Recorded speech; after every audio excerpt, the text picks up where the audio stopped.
Remind me about that. Okay, so we're going to be looking at chapter one of the main text, which is exploring leadership, and we're going to start by looking at some of the elements out of this. Now I'm going to leave the screen like this. Can you all see it? Is it relatively clear, guys? Let me know. Yes, it is. All right. Okay. I need to do one thing to just shut my camera off so there's less um, imagery that you need to be dealing with. Okay. So before we start to actually look at the chapter itself, we're going to look at the course description. And in the course description, it indicates to us that this is really an introductory course into ethics and leadership and governance.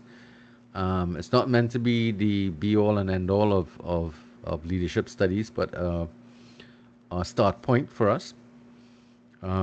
The nature of how the course is designed is that it's going to be heavily dependent upon us sharing our personal experiences with leadership, with our ethical values, and through your own self analysis, which is one of the assignments that you have to engage in self assessment. We're going to be looking at your personal and leadership values. That's going to be something that will be developed along the way. We're going to be looking at the application of ethical decision making tools. And at the end, what we're hoping is that you will understand the various theories of leadership, that you will be able to defend your decisions, your ethical decisions, through the use of decision making tools. Um, create a welcome, Max Sophia. Create a decision, leadership plan, which is one of the assignments as well. That's the last thing, your reflections on leadership plan. Be able to work and organize yourself in teams, and that's another chapter that is going to be treated with. And Sophia, your mic is working. I'm hearing you. You Might hearing me be. now? Yes, I'm hearing you now, but you probably need Okay. to mute it at this point. Okay. All right. Because you have a screen? Because I'm not seeing Um, anything. Emtaj, are you seeing the screen? Yeah, but I just Say it again. Yeah, I just lost you there. uh, I'm not seeing anything on the screen, sir. I just see like a purple screen. But I'm not seeing anything. Um, try refreshing. Can you see that there now? Okay, pretty refresh. But I have to go out and come back. Might need to do that. Yes. Right. Everybody else is seeing the stuff on the screen. Yes, sir. Okay. What might be causing that is your refresh rate on the either the device or the what you call it, your bandwidth. Oh, lots and lots of issues. What? Miss Dumas, welcome.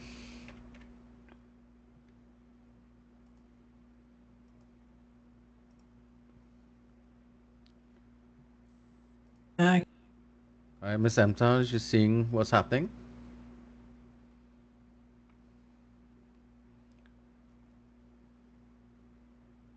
Nakisha?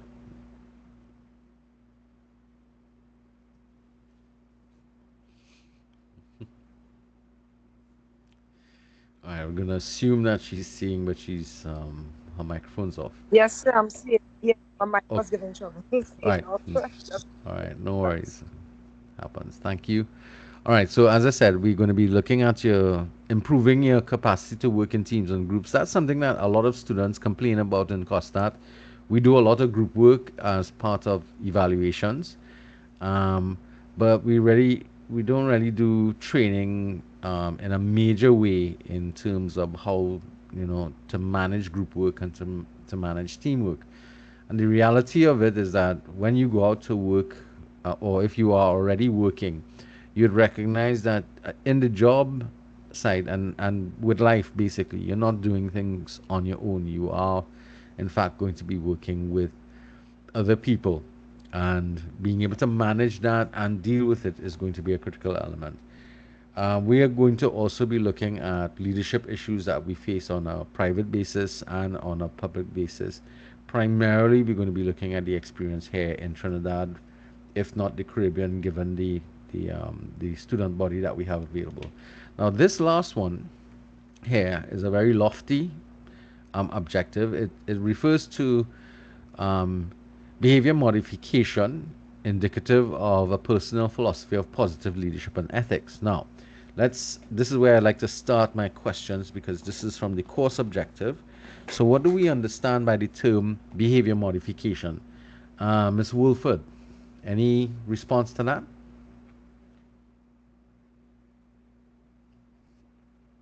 I think, could you repeat? What do you understand by the term behavior modification? From my understanding, and this is just, I guess, it's just to change one's behavior. Mm-hmm. Um, yeah, just to change one's behavior in terms of like a direction All right, on attitude. or an attitude. Yeah, All right. Now, that's as simple as I could put it. how, all right, good. So do you think you've engaged in behavior modification personally? Yes, I have. All Yeah. right. If I see certain behaviors that I may have that I know that it's not um very beneficial, Mm-hmm. I'll try to modify it so it could Okay. be, you know, better. Do do you have children, Daniel? No, I don't. You don't? All right. I want to speak to somebody who has children. Thanks a lot, Miss Wilford. Okay, no problems. Anybody here has children or Yes, is sir. responsible for looking after children? Nikisha? Yes, sir. Yes, sir. All right. Do you think you engage in behavior modification activities? Yes, I do. And how do you try to engage in that? And what is the stimulus that you utilize for behavior modification? So the stimulus that I use, because all of the children are different in my household. Uh huh. So one I can speak to very sternly and he will get it. Uh huh. And to the girls, you have to be very soft and gentle with them. Okay. So for the boys, I have to be more stern, Really? and for the Why? girls, I have to be more gentle. Because they just, I don't know. When daddy talks, when daddy says one thing, the boys are fine. But if mommy says one thing, they be giggling and okay, and more playful. And then when I get stern with them, so I have to modify, get more sterner with them. Then they get up Hmm. and they get moved. I see. Maybe that is more about you than it is about them. But we'll see about that. Anybody else Probably. wants to concur with Miss Mtaj about her experience with her behavior modification in her children? Anybody has similar experiences? No, you're the only parent here. Wow, that's interesting. Well, let me I ask. have two kids. All right, Miss Dumas, thank you. Do Um, you find that that is the same or similar? Do you have male and female, so or I just have two females but different personalities. right? It's more the personality. Yes. Okay. One of them I have definitely had to change in terms of more self-control on myself, with dealing with her and getting the best results. Uh huh. Because it's easy, I guess, to get upset. Uh huh. The other one is a lot easier. So for now, it's fine. Okay. So let me ask a question going back in your own personal histories. What was the behavior modification techniques utilized by your parents?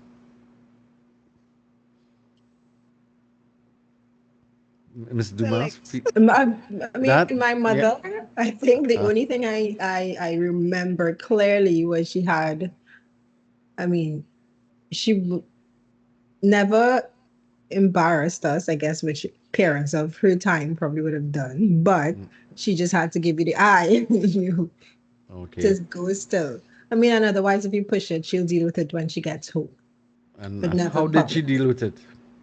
It depended on the Severity of the. extent, severity of behavior, but I mean, it can result in whoopings or it could result in a long lecture.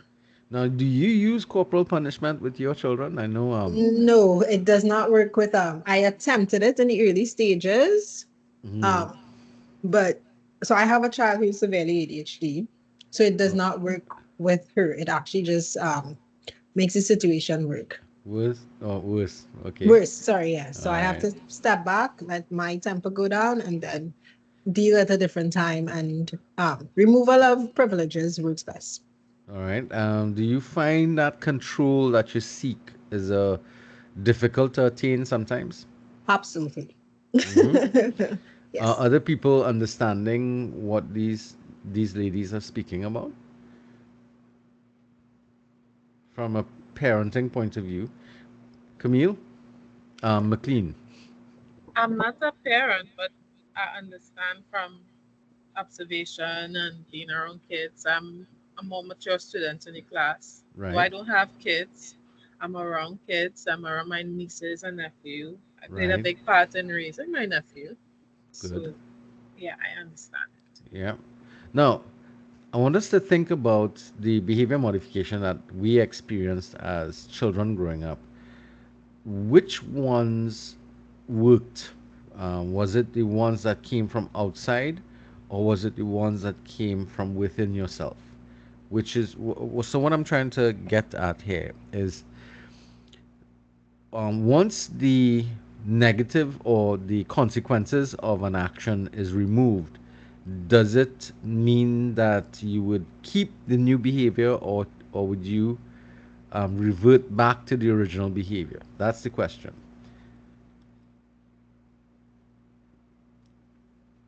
Anybody? Yeah, maybe I'm not asking the question clear enough, but I think I understand what you're saying. uh, If without the monitor on them, if they will continue yes, with the desired behavior.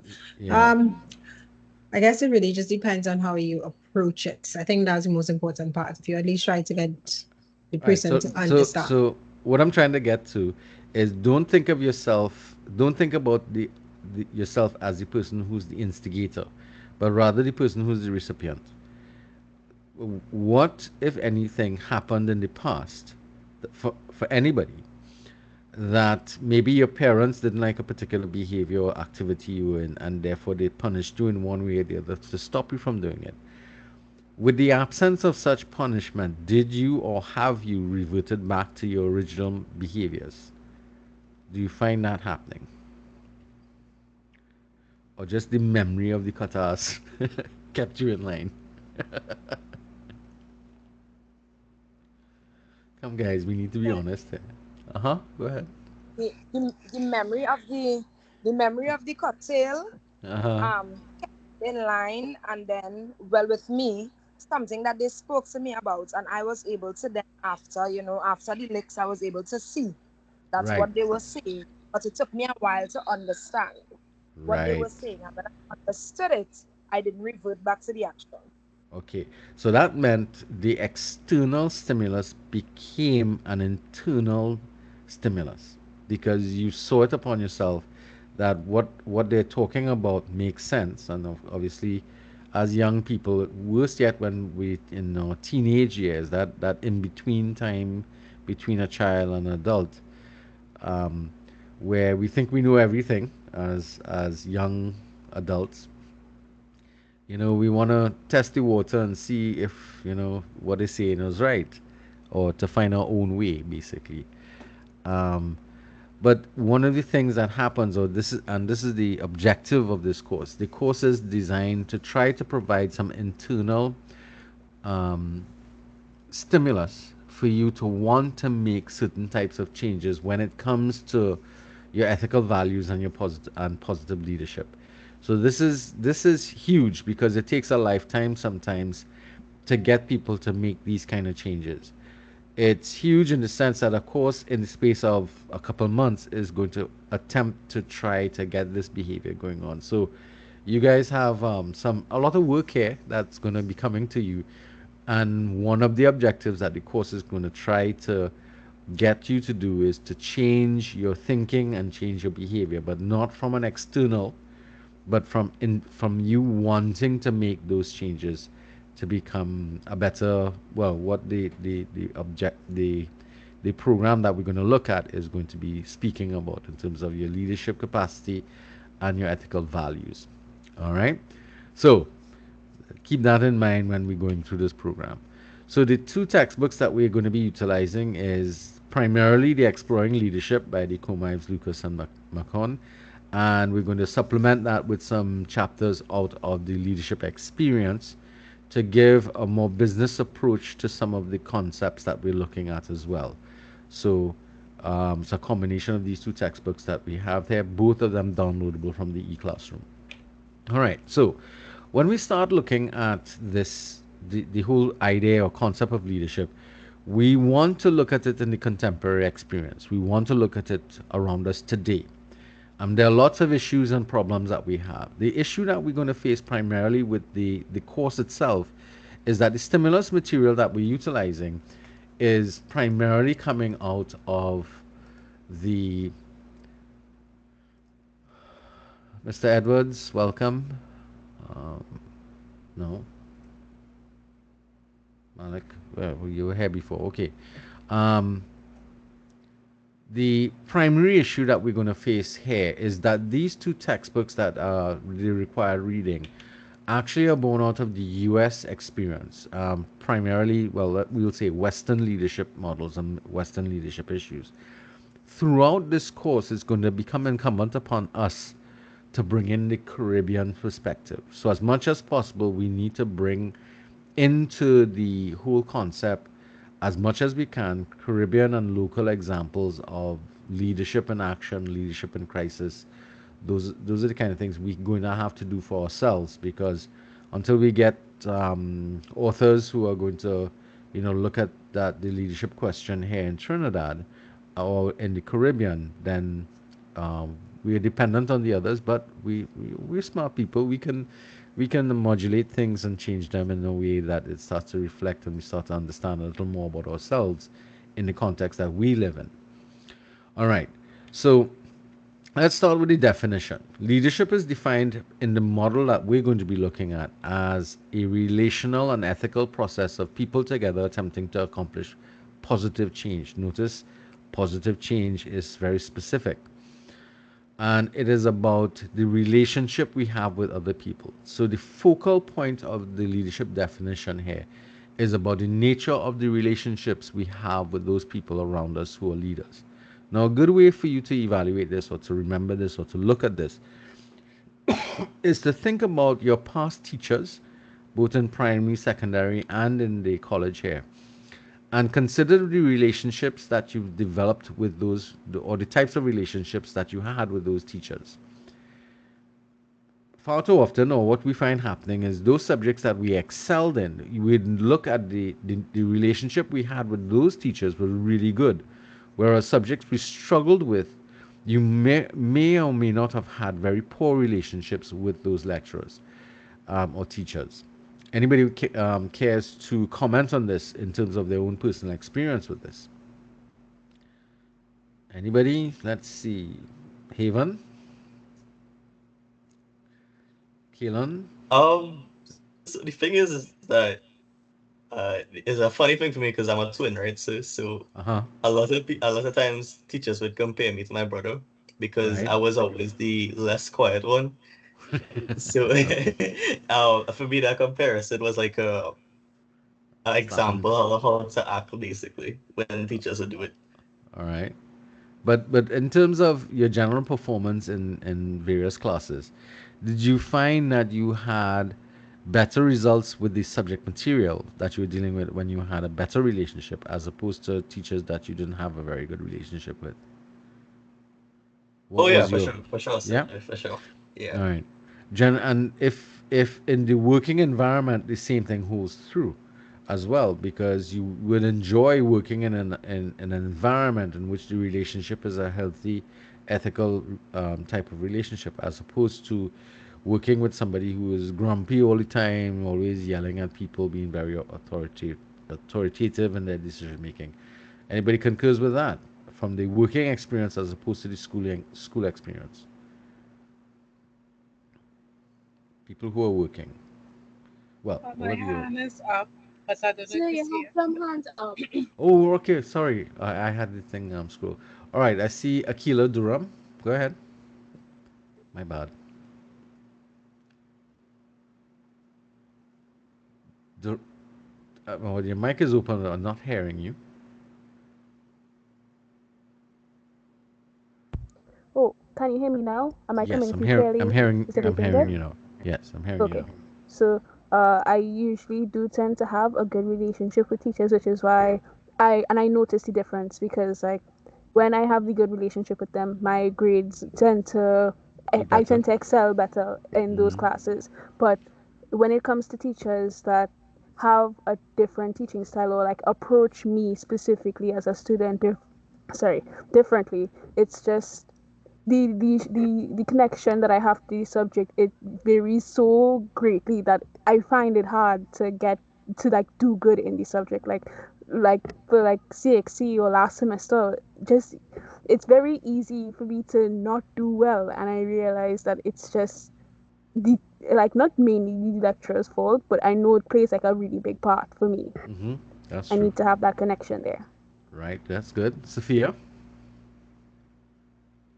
So in terms of like when I was in primary school, right?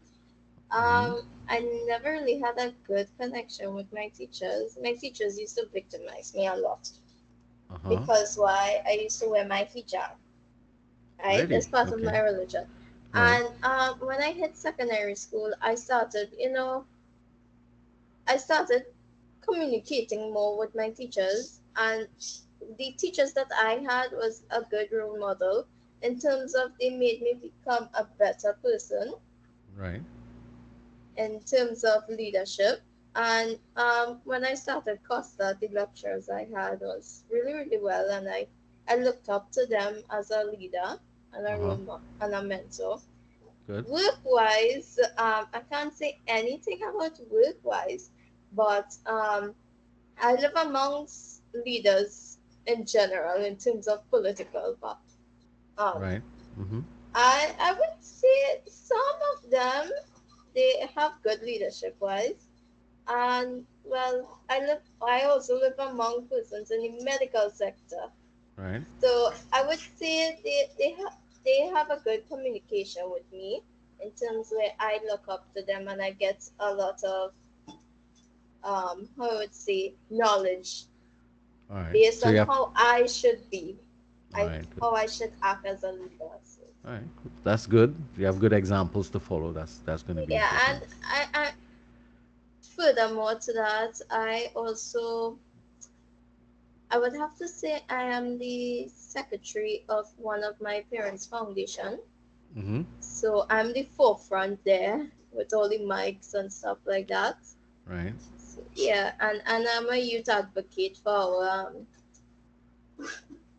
All right. That electoral sounds. district. So Wow. Okay. So you're active in the political field. This is good. yeah, This is good. This is good because we could draw upon your experiences and maybe you could enlighten us with a couple of things. All yeah, right. I would. No problem. All right. Camille McLean. Thank you very much, Sophia. Um, I could think about secondary school for me. Yeah. Yeah. I when I had just started to choose my subjects for CXC, I had loved. Well, I was excited about history, Right. and in the beginning of the class, I was very interested in what happening and so on, what we were talking about, and I'd ask questions, a lot of questions. Uh huh. And the teacher, that wasn't her teaching style. All Her right. She. teaching style was she wanted to come to class and tell each student which paragraph to read.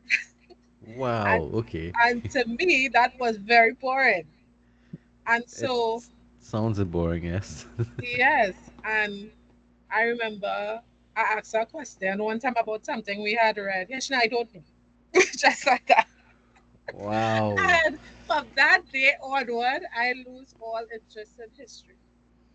and it was the only CXC I did all my subjects. I passed all of them with the exception of history. I thought I would have gotten downgraded, but I ended up getting a 5, which I consider a success, considering Well, given considering I given did no, not. yeah, yeah. Yeah, I wasn't very interested.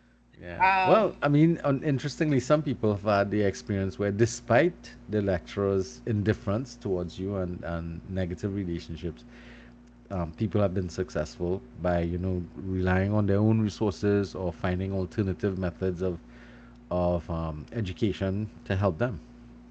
and I've had that experience too here at Costa, You where did? Hmm. yeah, where I had a I still have really good relationships with some of my lecturers, and I really excel at those because I'm able to speak to them more comfortably. If I have any question, I know they wouldn't have a problem.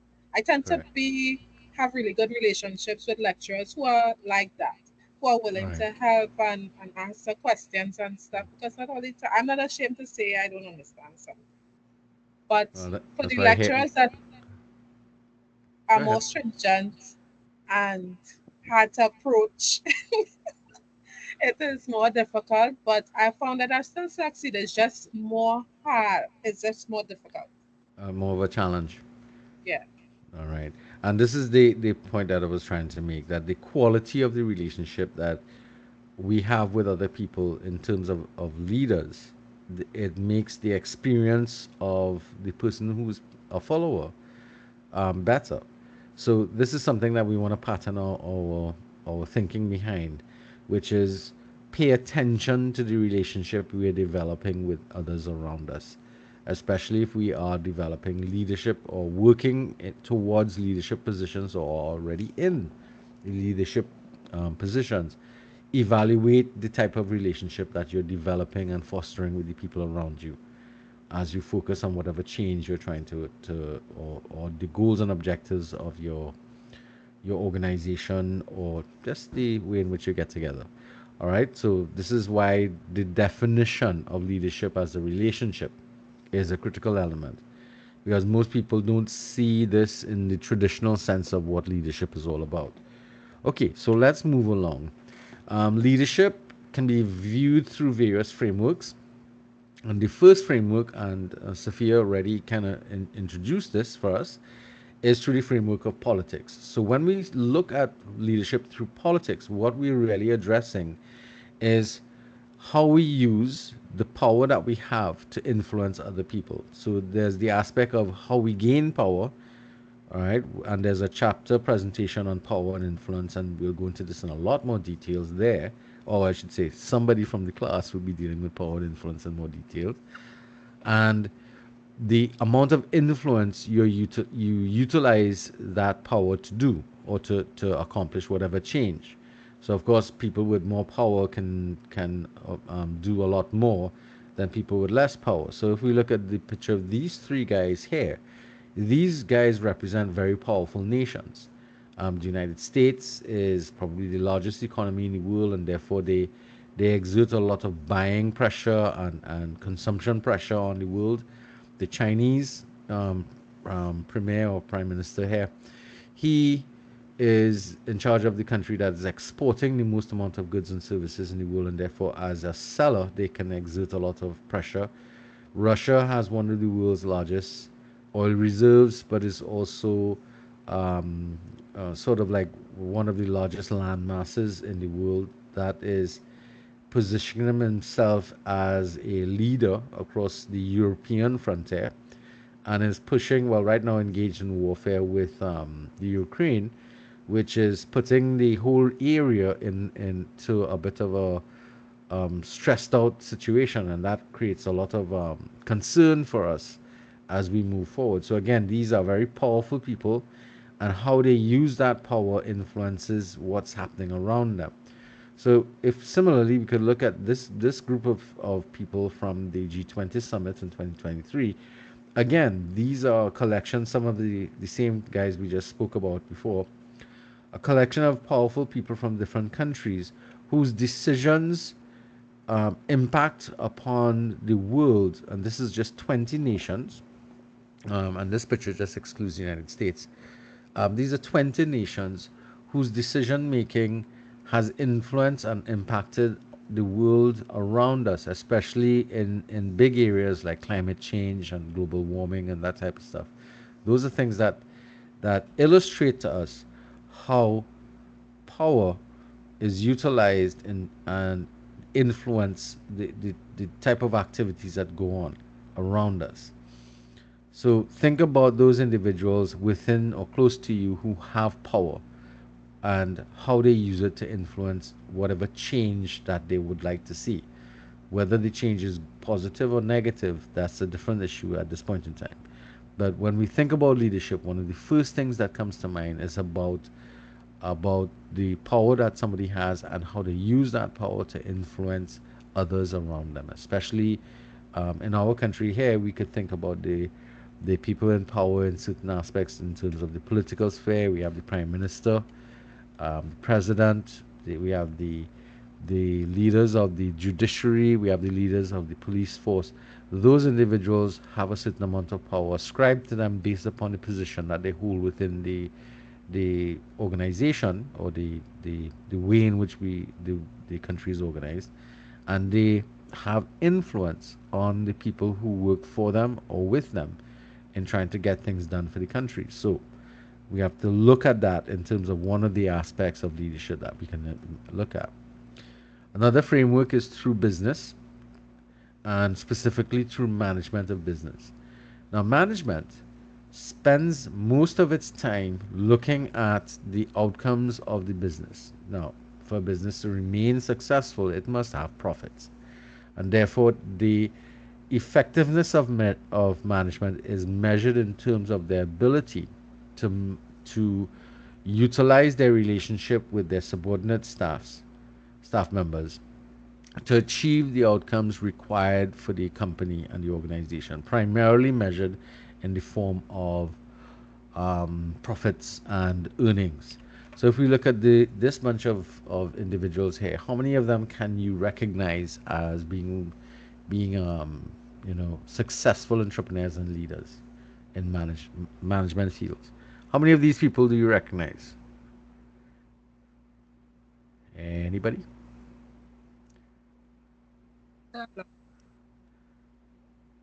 Recognize anybody? Anybody recognize this gentleman up here? Who's that? That's Jay-Z. Jay-Z. What's he famous for? Or what area He's, of business? he, he, Okay, so he whoever. also carry. Nikisha, you're breaking up a lot. Yeah, A little better there, yes. he's a rapper. He's a rapper, but more importantly, what Carry. what led him to the forefront of where he's at now in terms of business? So Uh, is it his alcoholic beverages? I know. His Well, rum. no, he's actually built a business out of the music. So he created his own company, his recording. So he has his own production company and so on. And that led him to diversify out of just music alone and rap, but also into products and other types of activities that he's gotten himself into. So he's built himself up into being a music mogul, so that think, everybody's yes, Lizelle, think he has a I'm few. Lucida. Think Go he has ahead. a few teams that he has sport Invested teams in, as well. yeah. Yeah. He bought into team. So he's leveraged his money that he earned from his music career um, into other productive aspects of business that has helped to promote him as a successful individual. What about this gentleman down here? Anybody recognizes him? That's So the that's owner of Jeff Amazon. Bezos. The owner of Amazon, yes, Jeff Bezos, right? And we can all think about it from that perspective of the amount of money that he's been worth. What about this gentleman here? Bill Gates. That's Bill Gates. Bill Gates, yes, that's Bill Gates. And if you think about him from the software Yeah. and Apple. computer industry, right, Camille? Yeah. Right. What about this guy here? So that's Richard Branson, owner of Uh-huh. Virgin Atlantic, I believe. Right. Okay. Somebody who's lately in the news a lot is this gentleman here, Elon Musk. Elon Musk. Elon Musk. Right. Well, why is he in the news a lot these days?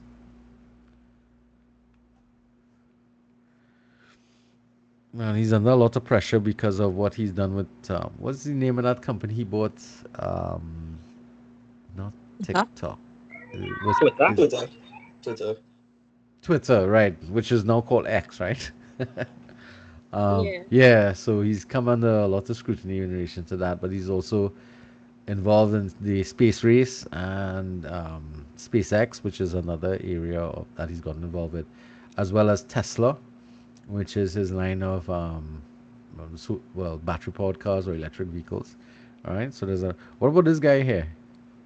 Everybody recognizes him, Mark Mark Zuckerberg. Mark Zuckerberg. Zuckerberg. right? So he's associated with Facebook, under which, and these days, although he's very successful from a business perspective, he's come under a lot of scrutiny for some of the activities that the firm, that Facebook has been getting into, and he's been a little. Um, he avoids a lot of the issues that comes up. Anybody recognizes this Asian gentleman here? You don't know his So I'm not name. is sure, that the guy but that I think owns he's not. Alibaba? Yes. And I think they've changed their name as well, Alibaba. The Asian area or the Asian thing that he's done this distribution network with that rivals Amazon actually in terms of its ability for sales. Now there are other people here of interest, but let's move on from now. So you kind of get the idea when we think of management as one of the frameworks that we look at leadership. What determines who's respected as a leader is the ability to generate money, is that and profits. But is that the only thing that we could be paying attention? I mean, if we take this lady down here as an example, besides Oprah, who most of you would recognize, can you recognize who this lady is here?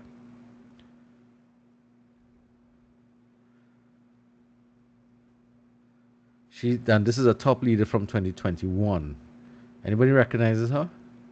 Does the name Martha Stewart mean anything to anybody? No? Yes, Yes, sir. sir. She's like in I the try to cooking remember what industry, it is. man. Yes, Martha Stewart.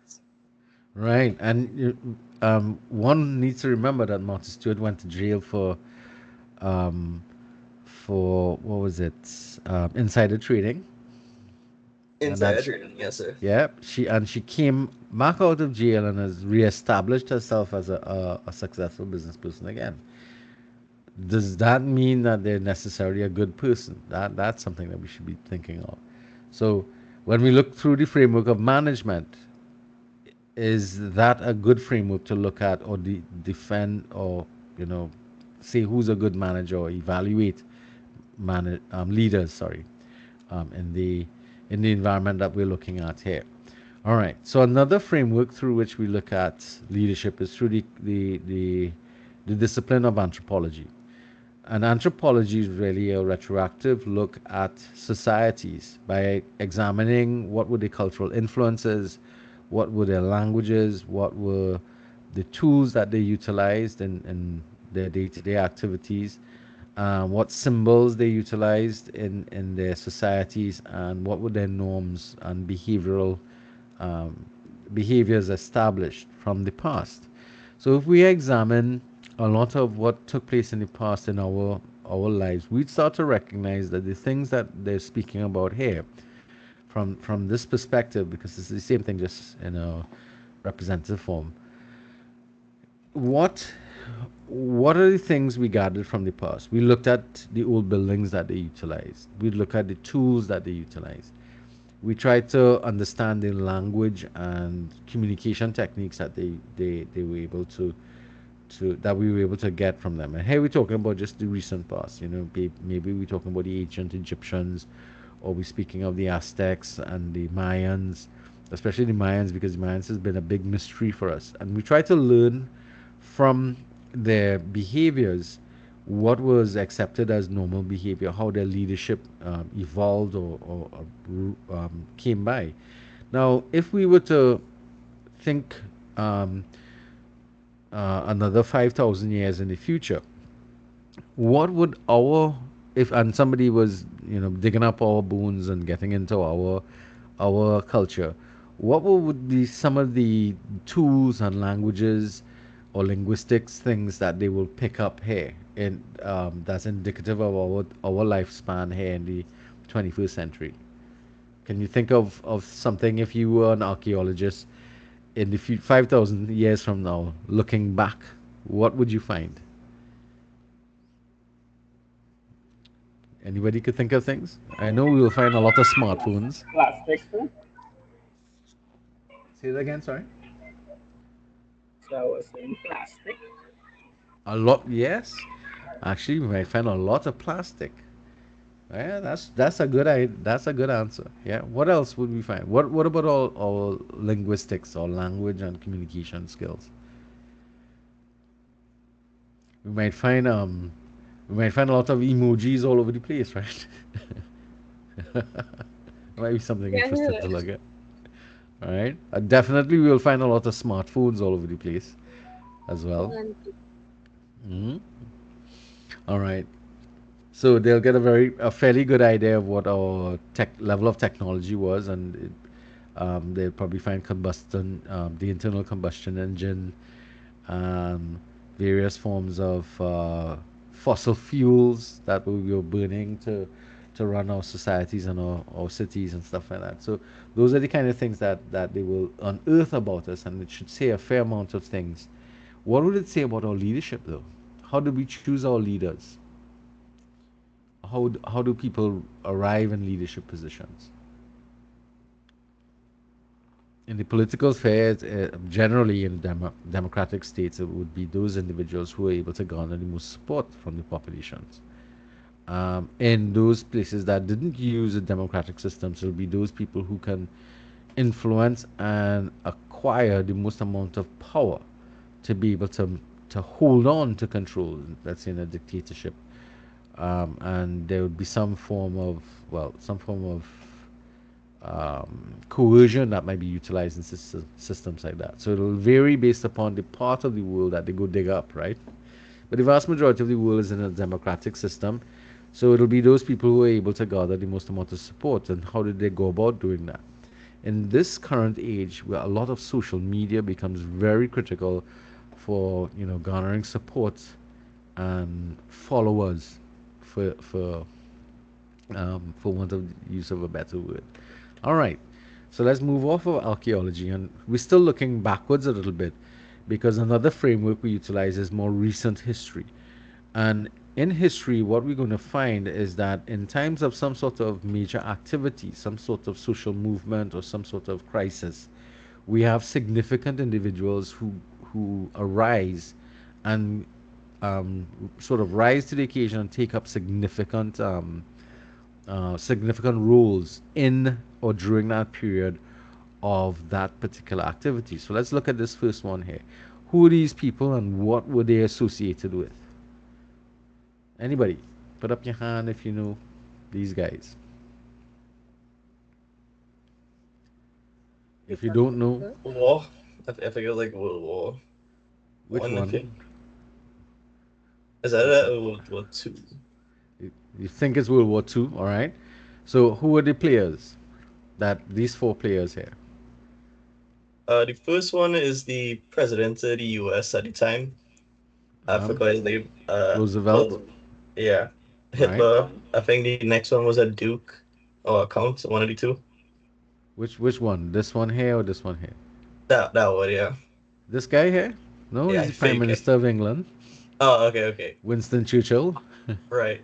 This is Hitler. I guess you could recognize him by the mustache. What about this gentleman here? Nah, he stopped it with All right. So this is Joseph Stalin. He was the leader of Russia at the time. So here you have the leader of the United States, the leader of Britain, England, the UK. This is the leader of Germany, and this is the leader of Russia. And these guys, Russia, the UK, and the United States got together to become the axis of, well, not the axis, but the coalition of forces that were pulled together to defeat um, Germany. And it wasn't just Germany alone, it was Germany, Italy, and um, Japan that were involved in World War II. So you remember there were what they called numerous theaters of war during that period. For anybody who's into war movies and stuff, you could check those things. But these gentlemen rose to significance because of the roles they played during that period of World War II. Anybody remembers when that took place by chance? No? 1930. We still celebrate Memorial Day and that kind of stuff in this country, on that type of thing, D-Day and whatnot. Okay, so 1939 to roughly about 1945.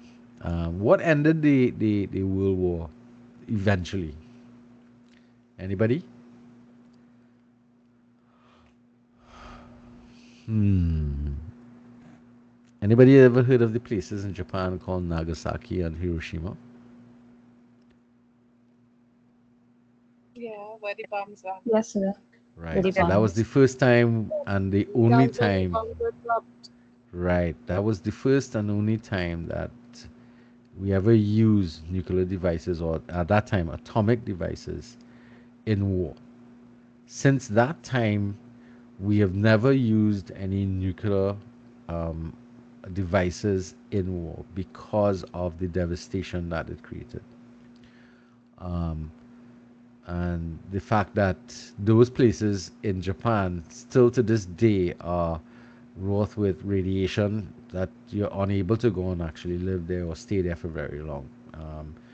There was an accident in the Soviet Union that arose after World War II in Chernobyl, where there's still areas that you can't get to because of the radiation issues that come up with the use of that technology, or the abuse of the technology. Let's look at this picture here. Can anybody recognize this gentleman? Martin Luther King Junior, Dr. Jr. Martin Luther King. Just Dr. remember that. Martin Luther King Jr. Okay, Yeah. so what activity was he associated with? Equal right. No, it's a broader issue. He led the civil rights movement for African Americans in the United States. Right, during what period? This was the late 60s, right? Yeah, during Coming out of the 50s into the 60s. So you had people like, who were some of the other people involved with this? Rosa Parks comes to mind. Malcolm X, Malcolm X. right? And as we could see, Medford, what was his name, boy? God, there's a university named after him. Um, I'm thinking of Medgar various Rogers or Medgar Ever. Evers. Yeah, Ever. he was Yeah. another one. They were all assassinated at some point in time during the period of this upheaval because they were at the forefront of the call for change. All right, what made Martin Luther King memorable was his nonviolence approach to the movement. Okay, and this was primarily in the United States, but it had a knock-on effect around the world in terms of civil rights movements. This is what is referred to as the civil rights movement. Anybody recognizes this gentleman? So is that Stokely Carmichael? Mm-hmm. Perfect. It's a very early picture of him when he was in university. What is he known for, and what is his name now? I believe his name now is it Kwame Ture? Kwame Ture, yes. And what was he known for? I believe that he was a founding member of one of the Black Power movements. I Mm-hmm. can't remember the exact one. The But I Black know he's a Panthers. Trinidadian as well. Right, he's Yeah, the also Black Panther. Trinidadian. And he was actually banned from Trinidad at one time. Okay, I didn't know. Yeah. Why? Because it was his thinking and his grouping, the the the Black Panthers that got involved with the 1970 revolutions in Trinidad, because he viewed similar. Now he went to university. He left Trinidad, went to university on scholarship to a university in the United States, and he was there at the beginning of the civil rights movements that he examined, and he realized that while he was standing for the rights of black people, or what they refer to as black Americans in the United States, in his home country of Trinidad and Tobago, there was similar issues, if not more um, pertinent issues to him, and he encouraged the development of the Black Power movement here in Trinidad, and that resulted in armed revolution taking place during that period in the 1970s. So you could see that the influence that I'm speaking about transcended the United States, but also found itself into the other islands around, in the Caribbean and the West Indies and around the world too. You had movements like this because in the UK you also had a lot of movements for the establishment of black rights and so on. Those things are part and parcel of the Caribbean experience, where we have influence coming from outside of the country to indicate to us that this is the kind of change we're looking at. And therefore, during that period, he rose to prominence. Now, he was ostracized by the country, him and a number of other leaders in the West Indies, um, simply because of, they were seen as being divisive and anti-establishment. But if we think about it, that's the whole point. When you're rocking against the status quo, you are going to be um, anti-establishment. You're going to be seen as a deviant. Okay, all right. So let's look at a couple of other pictures. Now we've spoken already about Roosevelt. We've spoken already about Stalin, Hitler, and this gentleman here. We've also spoken about Winston Churchill and Martin Luther King. Let's look at some of these other faces here and try and look at these influential people. If we think about it from the point of view of influencers, um, not in the context of today where anybody could host a channel, but these people were able to rise during their time, their lifetime, and influence some aspect of history. So this gentleman next to Martin Luther King, who's he? Anybody recognizes him? Mandela, Mr. Nelson Mandela. Nelson Mandela. All right. And what was he associated with? The apartheid. Well, the And he was, dismantling of the apartheid system in South Africa, correct? Yes? yeah, So right next to him is Cecil Roach. He was instrumental in the creation and development of the apartheid system in South Africa. So that's one of the reasons why you're seeing his picture here. This gentleman over here, anybody can recognize him? Upper left-hand corner. Mahatma Gandhi. Right? What's he associated with? Hinduism, right? If he was a, oh, was he a Buddhist? One of the two. He was Hindu. Hindu. But what's he associated with? Mahatma Gandhi. Um, I think he was Do a spiritual leader. I don't know the full history behind it. Okay. So Mahatma Gandhi was a lawyer and was instrumental in the movement of India's independence from England, or the British Empire. He created and um, forwarded the concept of non-violent approach to protest. Um, Something that you could look at, and it was the people who started to call him Mahatma Gandhi. He was just Mr. Gandhi. All right. So they ascribed to him and they gave him, based upon what he did um, in for India in terms of its movement towards independence at that time. And Martin Luther King borrowed from Mahatma Gandhi the technique of nonviolence in protest in his movement, because being what's it? Being violent did not help the situation. It just worsened the situation, at least from his perspective. Though I mean, Mahatma Gandhi was eventually assassinated, much like Martin Luther King, as well, and a lot of the Gandhi family were assassinated. You have Indira Gandhi being assassinated, Ravi Gandhi was shot at, and so on. So there's a lot of violence attached to that particular house of the Gandhis. All right. I want to come down here. I want to come out of this area quickly. Do any of y'all recognize these four gentlemen here?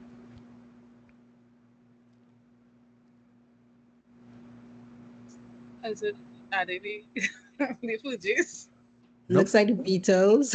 or the Yes, it is Beatles? the Beatles, right? Okay, so why right next to the Beatles is this gentleman here? Anybody recognizes this guy? Elvis. Elvis Presley. Elvis. Presley. Yes. Okay. So collectively, these guys were responsible for an entire era and an absolute change in popular music, um, where they brought the concept of what was considered bad music, which was black people music, basically rock and roll and the rhythm and blues. They brought that music to the forefront of being popular music, and they were credited with actually creating an era of change. Again, similarly in the 60s as well. The 60s, the late 50s into 60s, and then of course having influence across the decades in the music world across the board. Miss Russo, you wanted to add something? Oh, no. Oh no, so your mic on. All right. Okay, so there are a couple of other people we could spend some time looking at, but I want to move off. But we understand the concept of people rising during particular periods of time, excuse me, and becoming influential leaders because of what they did and what they were involved with at that particular time of history. And those are the people who we look upon as leaders in the past based upon what they were able to do during their time there. All right, so another framework through which we're going to spend some time looking at leadership is through psychology and sociology. Psychology looks at looking at the individual, sociology looks at the groups and how we interact with people or with each other. So when we look at those things, we're going to spend some time looking or looking at the work of Sigmund Freud, Karl Marx, and B.F. Skinner. In particular, we're going to be focused on B.F. Skinner a bit because their work in education actually led to the development of a lot of the theories that were generated in looking at the leadership situation. So we have all these different theories that we're going to be looking at in a later chapter that came out of a lot of the work, especially the work of B.F. Skinner in the area of behavioral sociology and psychology. All right, so their influence in what we're going to Yes, be. I didn't see it. I was calling in to find out two things. So Miss I the Dumas. South still available. I know you told me one replace, hold off on it. Okay, that happens. That looks like she got a call on the line. All right. Right. So we're going to be spending some time looking at these different theories that's going to come up. As I said, we're going to be looking at them later on in one of the chapters to come with me, and we'll see sort of the influence that takes place across them. Now, this then brings us to the question of, well, how does your field of study look at leadership? Um, and how do you, as a result of being involved in that field, look at leadership? So, I know I think we have some accounting students here. Yes? No? Yes, sir. All right. So, in the accounting field, how do people arrive in situations of leadership? Well, within the accounting field, the accounting field will have to focus more on financial, the financial stewardship along with the ethical decision making and strategic planning for businesses, Right. stuff like that. But how do people arrive in positions of leadership in that field? Is it just because they're there for a long time, or they're qualified, and then they have experience? What is the process? Um, well, in terms of my parents, for example, they have been qualified from probably 20 plus years. Um, Mm-hmm. they in terms of that, they would have to be accountable in terms of what all the stuff they're doing. All right. So Um, their experience and a track record. yeah, All right. experiences and their track Train. record Right. would be So able what you're to, saying there basically is people arrive in the accounting field based upon their yeah. qualifications or their certifications, their experience, and their track record of good work done in the past. Right. Hmm. That's good. Great. All right. We have any other fields of work here? I think the gentleman who joined said he is Mr. Mirage. He is what is it? Advertising or something along those lines. Marketing and advertising. Mr. Mirage. Yes, sir. What field That were is you in? that is correct. Advertising and promotions. Right, advertising and promotions. Right. So, how do firms and individuals in those firms rise to leadership positions in this country? Let's be very specific. Um, well, truthfully, I'll tell you shoe links, but Very um, good. That's interesting. And it doesn't have to do with really qualifications, because basically yeah, you could just hire the people with the qualifications and the training, right? yep, So what you need is capital, which is the money to set up the business, yeah, and the connections, and the kind of Paliwal system. That's interesting, isn't it? Because yeah. that That's smacks true. of the whole world around. Well, the experience in Trinidad in particular. All right. Are there any other? Are there radiology people here or radiography people here? Sorry, any radiographers? No. What about business administration general? Yes, so, Yes, Sophia. um, so in terms of the radiography, I'm not doing radiology, but I know a couple persons that did radiography. So, they are qualified since probably 19, in the 90s. Um, in terms of leadership, I would have to say their experience and What? links. Okay, that makes sense. Um, well, actually, not really so much so, because radiography is a very practical type of activity. So what you're going to find is a qualification and then years of experience that, and of course the reputation that you build, the integrity that you develop as you work through it. Now, this is something that I'm not asking everybody to give their point of view, but this is something that you need to evaluate on your own based upon the area of study or work that you found yourself getting involved with, because it's not only going to be about leadership where you in the job place, but also leadership in general life, the organizations that you participate in, and so on. Okay, but let's continue ahead. So the framework that we're going to be looking at in moving forward is a framework called the Relational Leadership Model. The text is going to start abbreviated as the RLM model. And this RLM model sits upon a framework of the work done in psychology, sociology, and education. As we spoke about that. That framework requires that we go through various activities to prepare ourselves and develop ourselves in leadership, starting with learning about yourself. And that's one of the reasons why we have the self assessment. In order to become a good leader, you need to know yourself very well.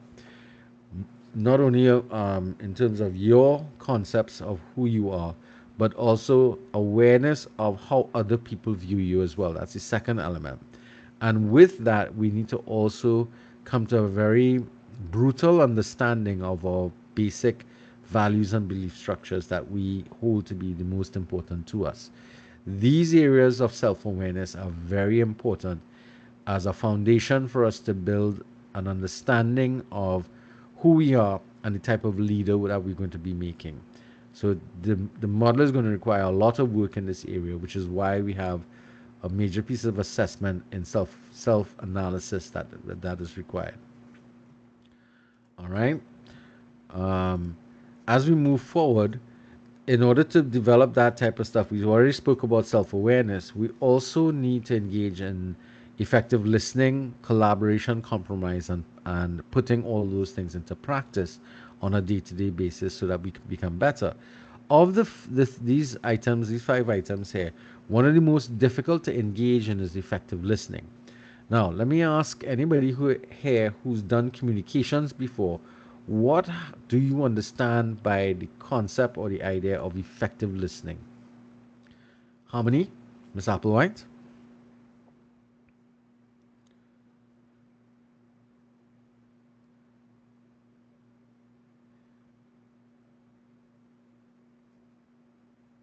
Miss Applewhite? No? Okay, what about Dixian?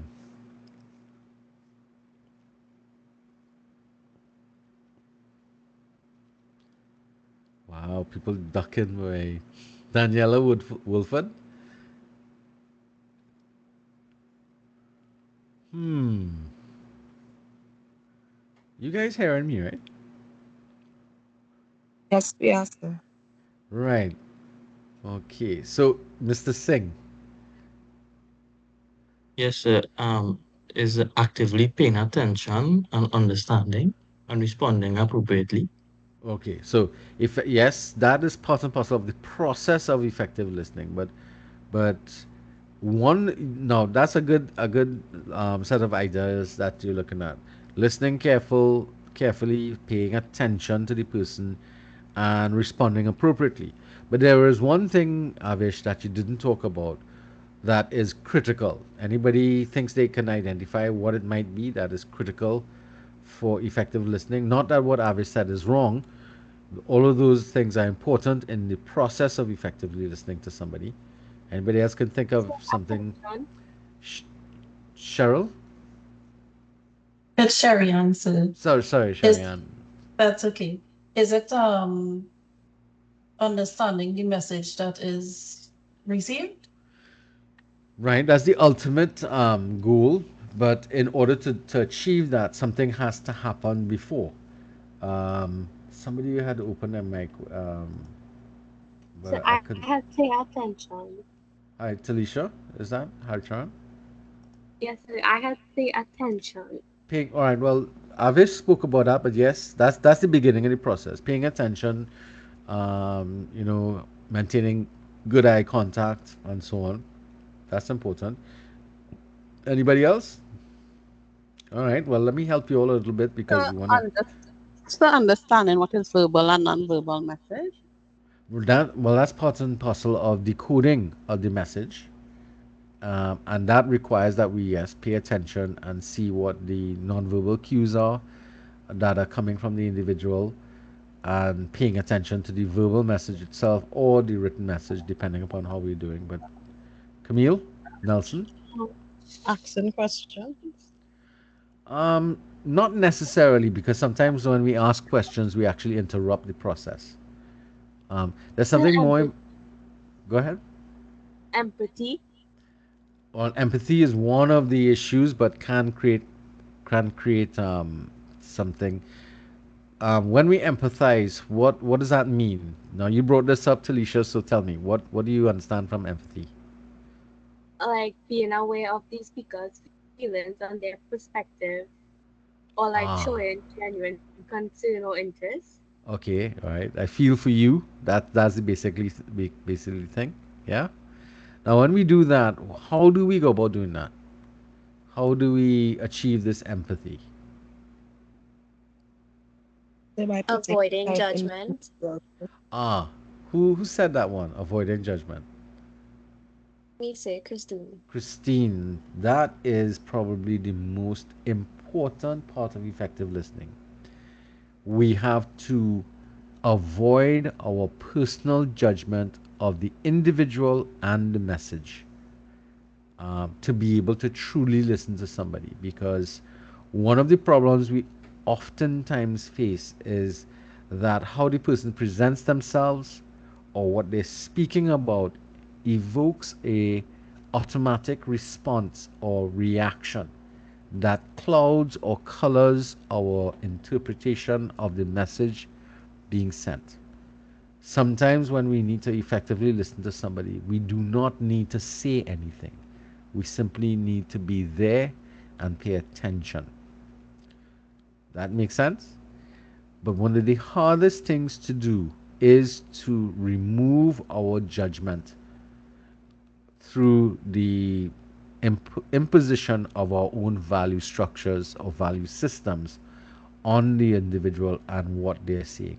This becomes critical in leadership positions because oftentimes we are presented with people who do not agree or do not subscribe to some of the same values that you have or ideas that you have about what is normal and what is not.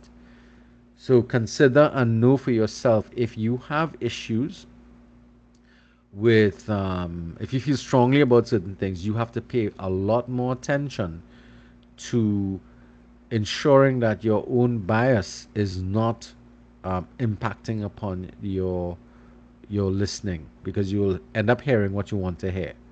Okay, that's something that we're going to pay attention to. That's something that's going to come back up again. Now, other foundation principles of leadership. One, it concerns us all. Now, this is an important thing for us to understand, that regardless of our time and walk in life, the actions and behaviors and decisions made by leaders is important to all of us. Though when we were younger, and when I was younger, I really didn't pay attention to what was happening in the political sphere. It didn't concern me because I didn't see it as being important. But as I grew up and I matured, I started to, come to the realization of how critical the impact can be for leaders' decisions and their behaviors to impact directly upon us. Now, a lot of you all here may not have been alive during the 1990, um, or maybe some of you all might, or you might have been really young when the 1990 insurrection took place in Trinidad and Tobago. Anybody was around for that here in this class? I I was. was at How old were you, my dear? I was 5. Right. Did it mean much to you? Yes. I mean, I wasn't like extremely scared, but I remember the atmosphere was very different and everything felt a bit surreal. Yes, that surreal is a real word for that. I was on Henry Street when the bombs went off. That's tell you where I was, and I had just finished university at that time. It and again, this is decisions made by one group of individuals and their leadership, impacting upon all of us in a negative way, because it took us years to come back from that that particular decision that was made by these group of individuals, right? Now, that then brings us to the second point, is that we need to, as leaders, understand that although we may have strong ideas about or high value attached to leadership, not everybody will see it the same way and not everybody will value it in the same way. And we need to understand that, and more importantly, we need to understand why. It could be an age issue. It could be that there is no, there's something that is creating that thinking process. We also need to appreciate that leadership is a dynamic phenomenon. It is not something that stays the same. It must change. It must be flexible and deal with the situations as they present themselves.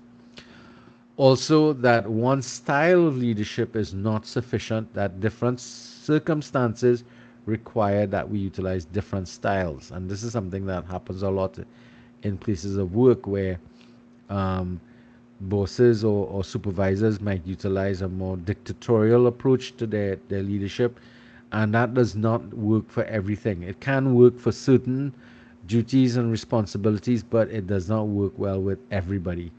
within the organization or, and in all circumstances. And one of the key things that we want to take away from this is that leadership is not something you're born with. Leadership is a skill that can be learned and developed. Otherwise, this course wouldn't exist. Let's start with that. All right.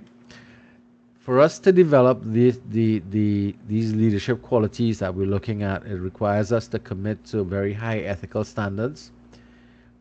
We have to be able to encourage and embrace change, and we have to be socially responsible to the society and the wider environment. Along with this, we need to engage in critical thinking, maintain our credibility, our authenticity, integrity, and that is going to be bolstered through our ethical behavior and conduct. Now, any one of these things, um, like integrity and authenticity, can be negatively impacted upon our past behaviors and future behaviors and current behavior. So once they are affected negatively, it's like a house of cards. It's going to crumble. People are not going to believe you. They're not going to trust you. Now, one of the things that's also a challenge here is critical thinking, simply because the education systems that we've gone through in the past do not encourage critical thinking. Some of you all spoke to that. You have a lot of teachers who don't want you interrupting them when they're teaching.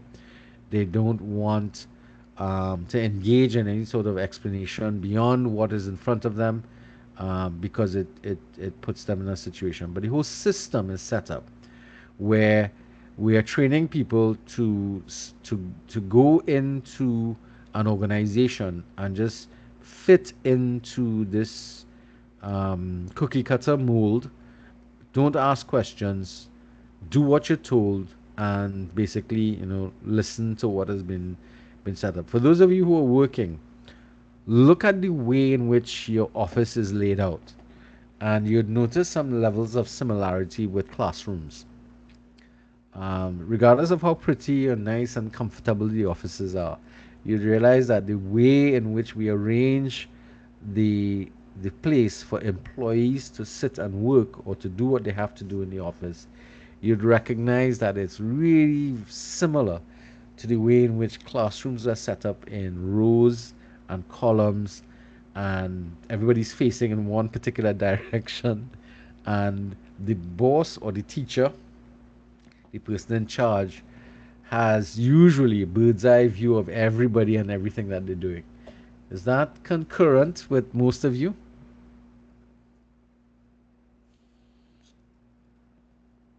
More or less, yes, sir. That is, yeah. So basically, critical thinking is not something that is encouraged.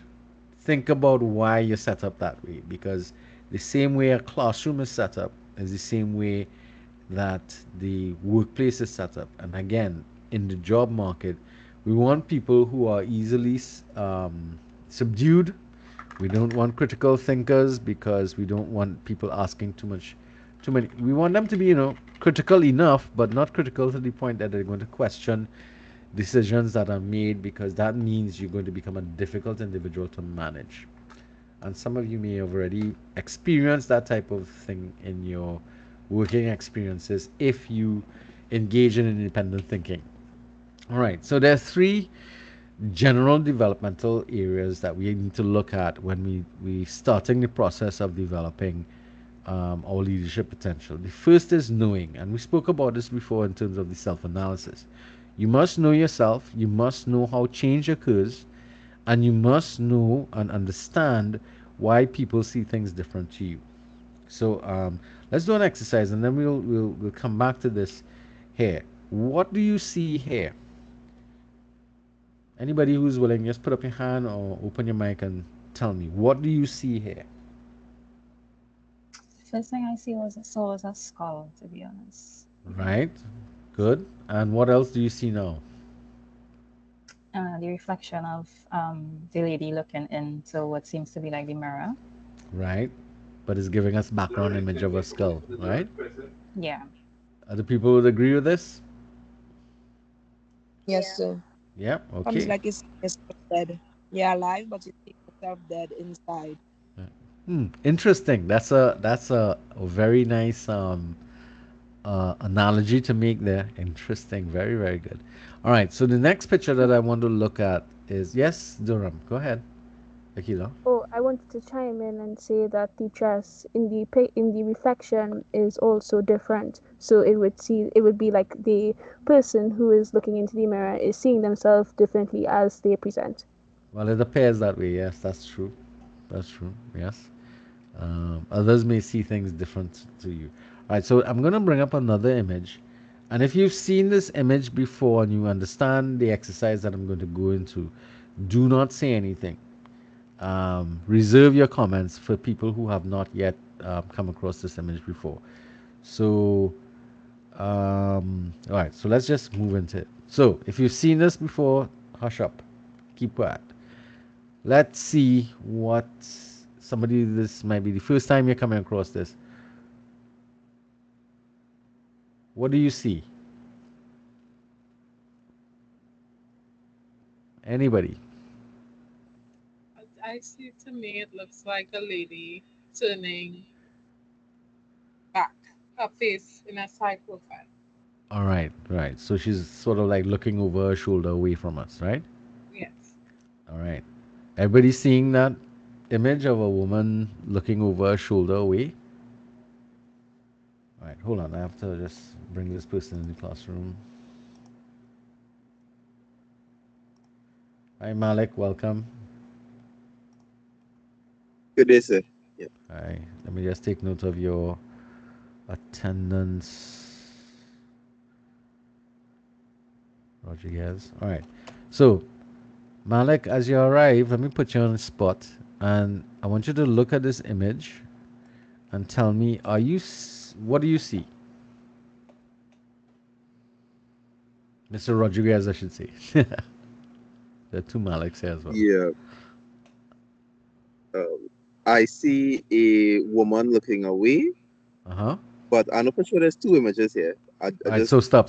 not seeing the second one. You're not seeing the second one? Anybody seen a second image? There are two images here. He's right, because this is an exercise in perception. Anybody seeing a second image?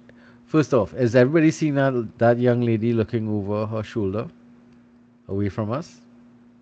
Yes, yes. Yep, yep. Okay, so let me ask the question. Anybody seen an old lady looking down?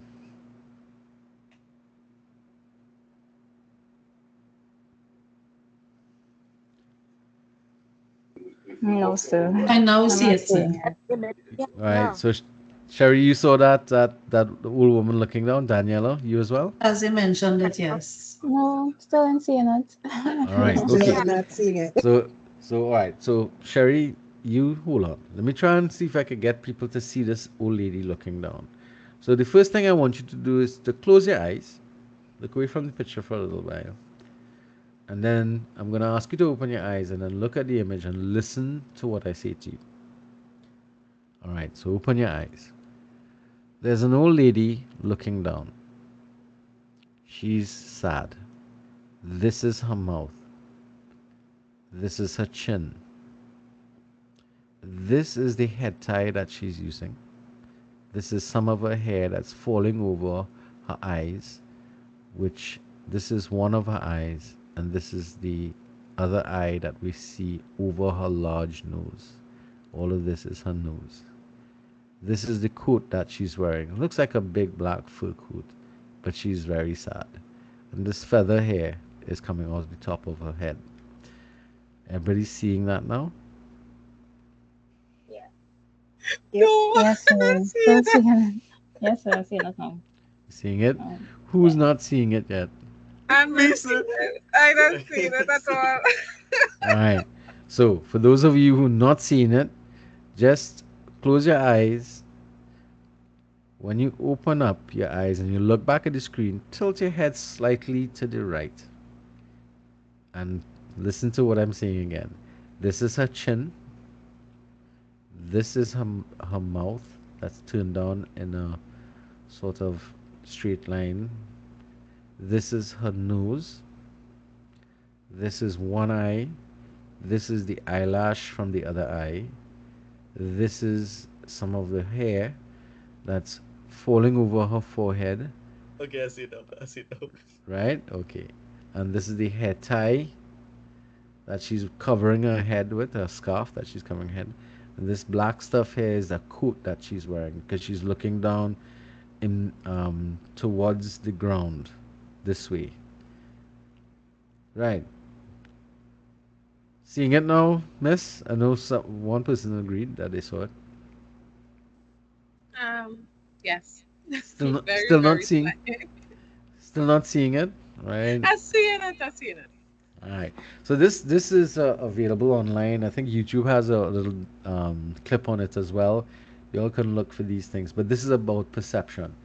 And you realize that in order to see both images, it takes time. Now, once you've done this the first time, every time you see the image, you're going to see it clearly all the time. All right. But there are a number of different pictures in which they psychoanalysis utilizes them, and the first thing you see is indicative of something about your personality. So there are a number of other little exercises you can engage in. But the takeaway that we want to look at here is this. Both of these gentlemen are looking at the same thing, but they're both right from their perspective. But yet still they're shouting at each other. This is a six, this is a nine, this is a six, this is a nine. And this is in most times, this is the world we live in. Because we stay on where we are and we don't make an effort to look at things from the perspective of somebody else. And therefore we're not trying to engage with them to understand their perception. And this is one of the big problems that comes with in terms of understanding why people view things differently to you. It is important that we take time and make the effort as a leader to understand other people's perception. In fact, 9 times out of 10, if we do that, we'll avoid a lot of conflict with each other. Okay? That oftentimes this happens a lot with people with whom we have close relationships with, and we really do need to, spend some time and really try to understand somebody else's point of view.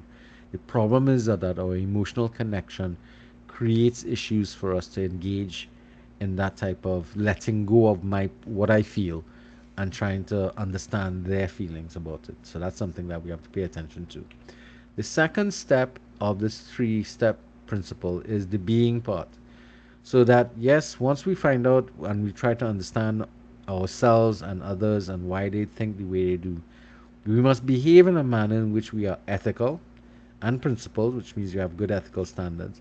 But simultaneously, we need to be open, caring, and inclusive of all the other people around us.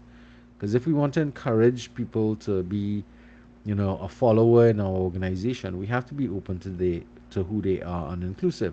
Now, dichotomy presents itself here because when when we develop ethical and principled standards, we oftentimes become less open and less inclusive because we have these very sharp definitions of what we accept as being appropriate and normal behavior.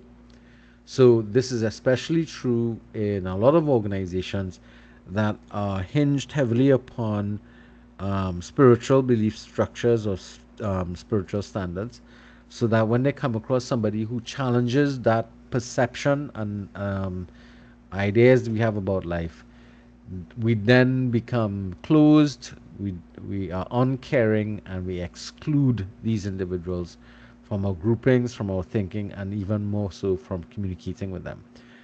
Consider people who are what we will call have alternative lifestyle choices, or in this time frame we have people who identify as not male or female but non-binary, things along those lines. Once it doesn't fall into our version of what the world is, we begin to develop a lot of barriers, and we tend to be non-caring and non-inclusive and dismissive of these individuals.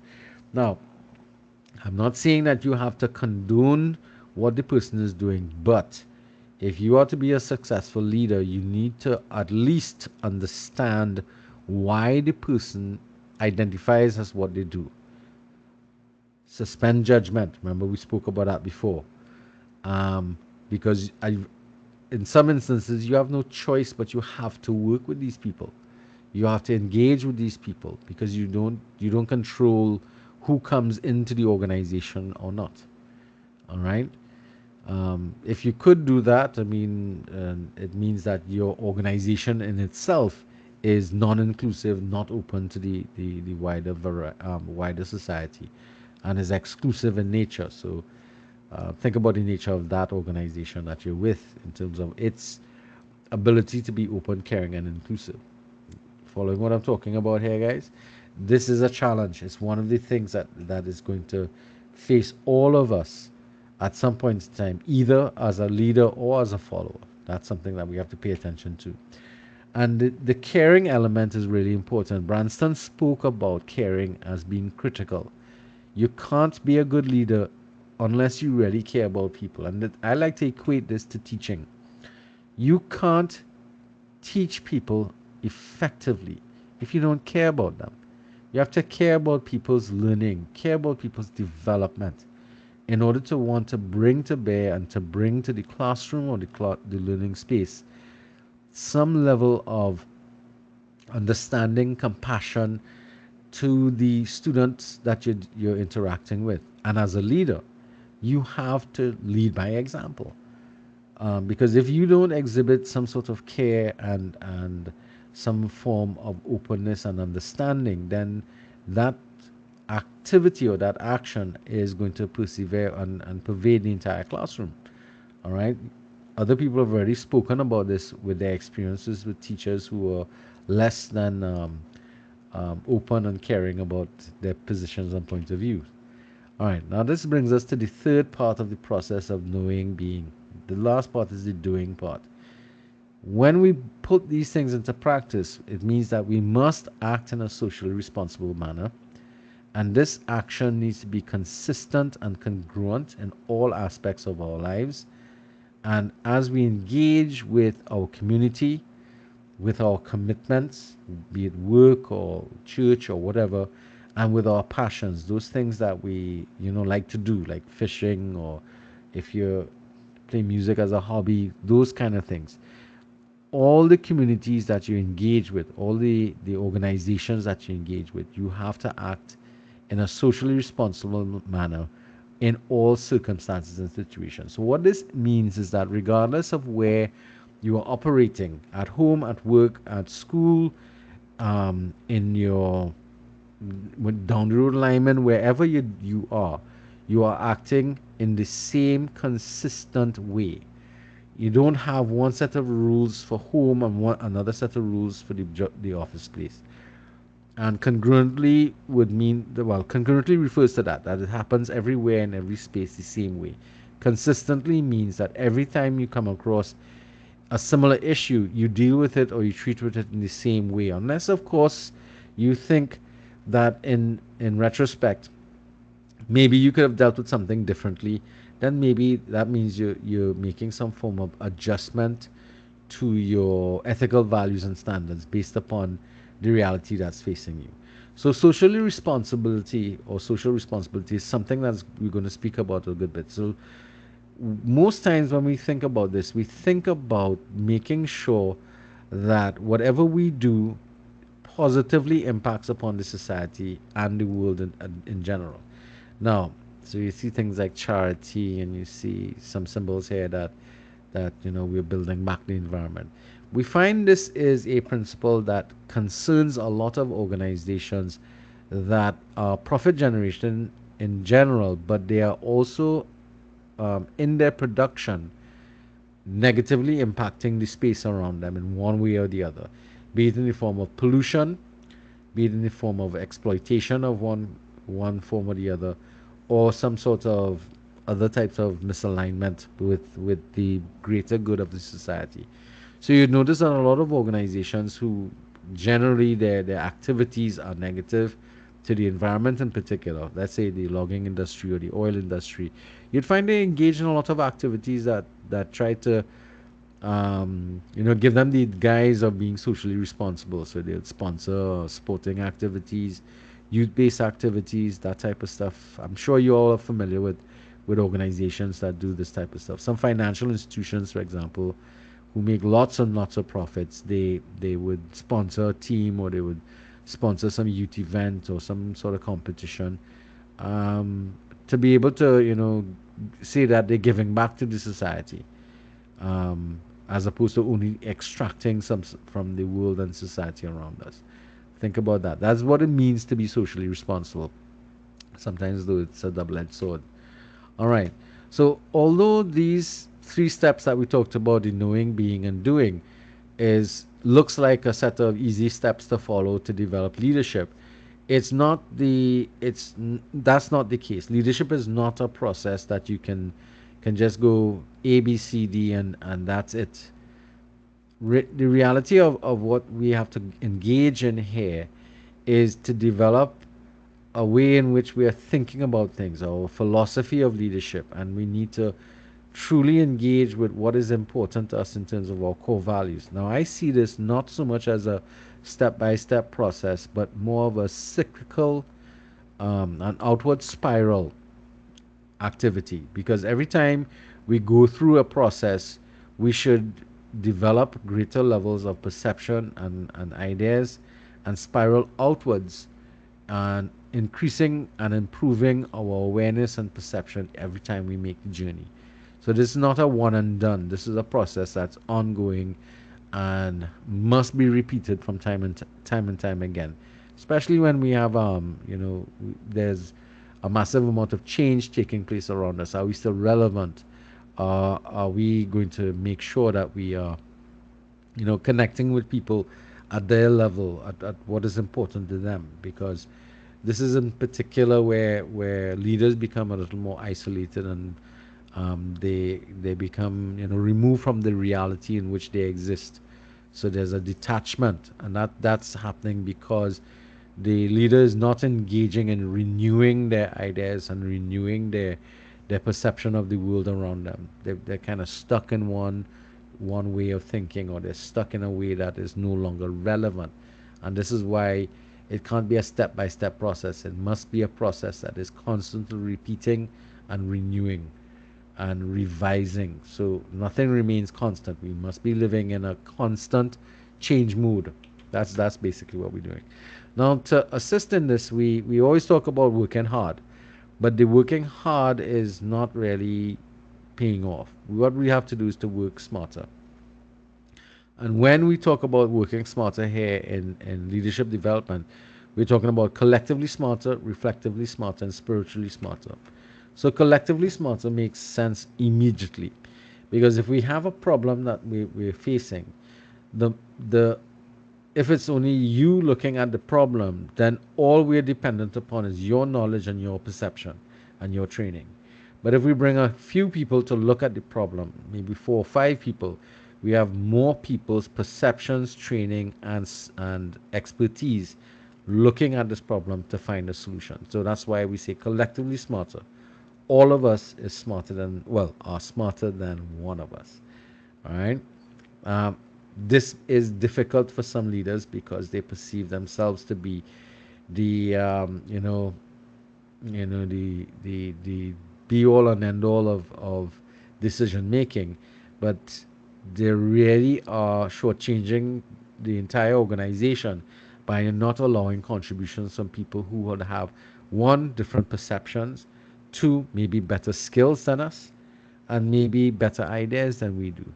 So it's a form of selfishness to not want to work within groups of people rather than working independently all the time. And unfortunately, a lot of students have developed that habit. In school here, we see it a fair amount.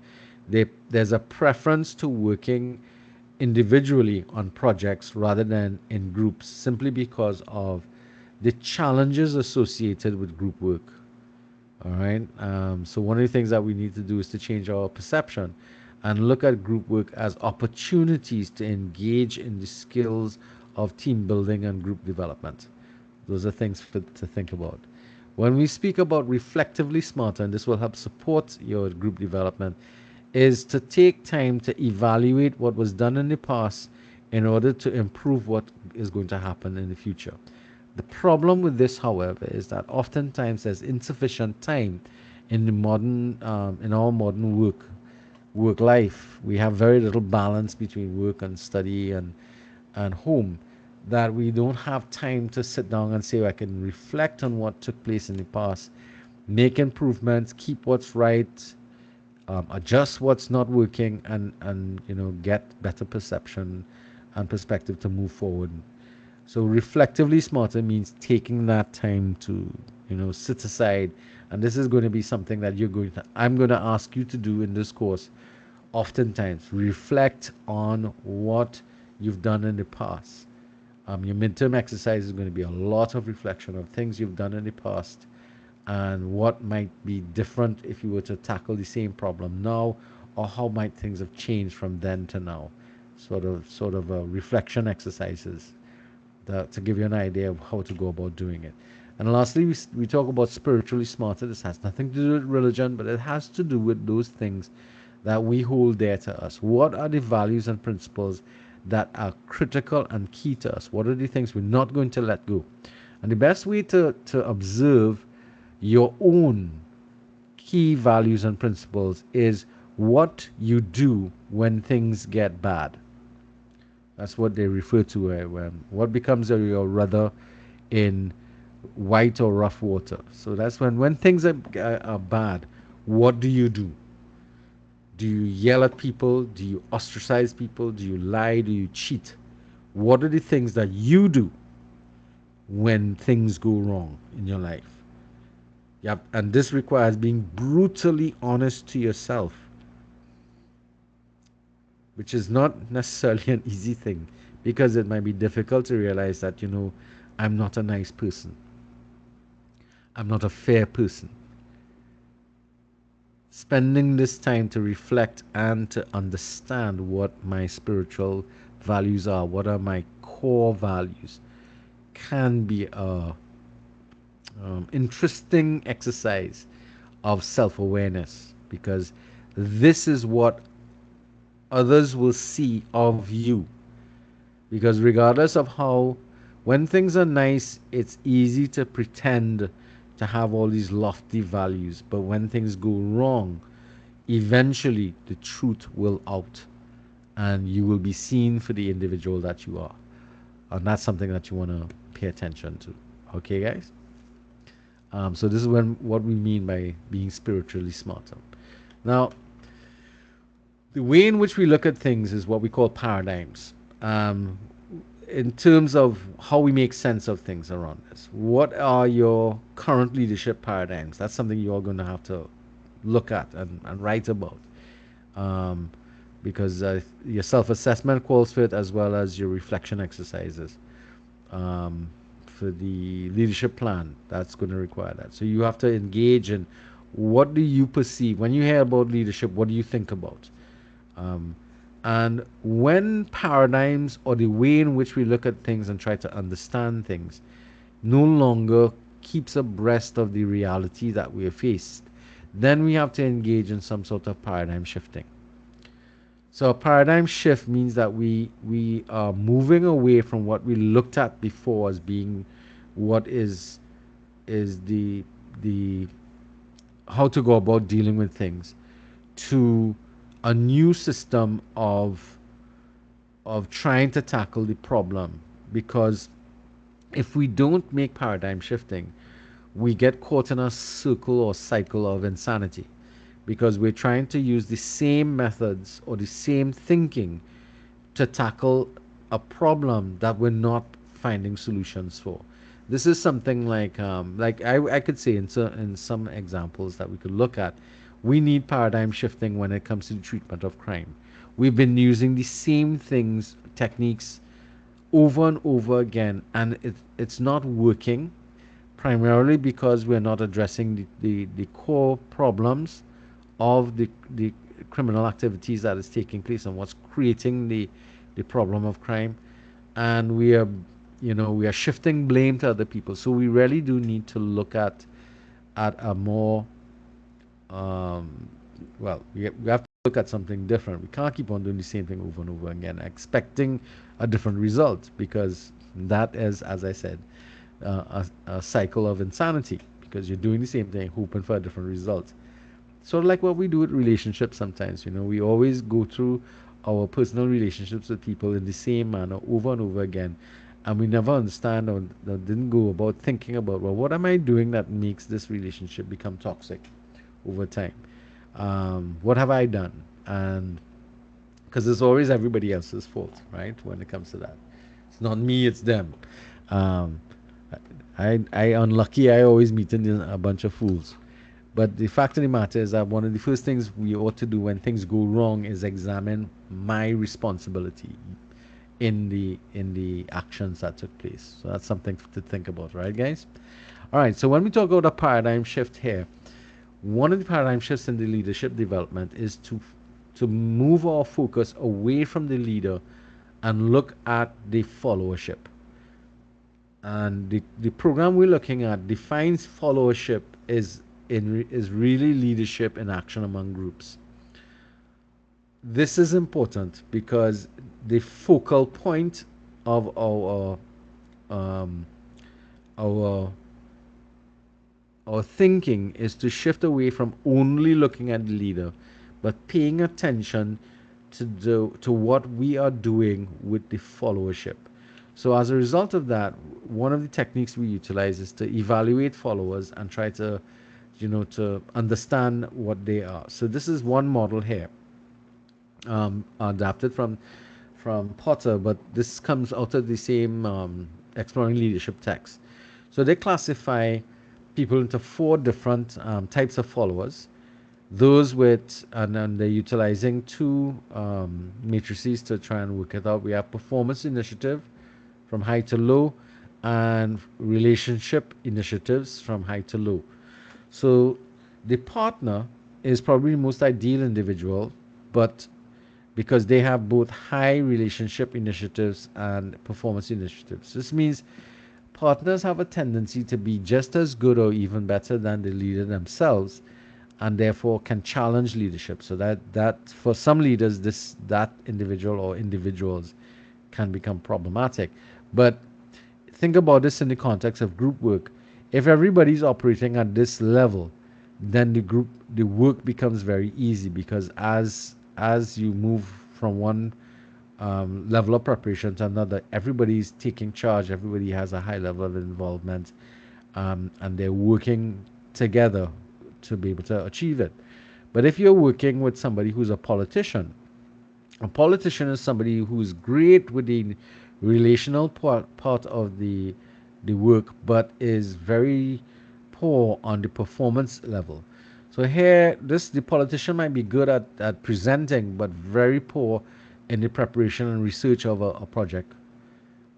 Right? So that's the kind of individual here. Contributor, on the other hand, is the opposite of a politician, meaning that that person is high on their performance. So they're really good in research and writing up papers and so on, but they're really bad in standing before people and communicating and expressing themselves and delivering the content.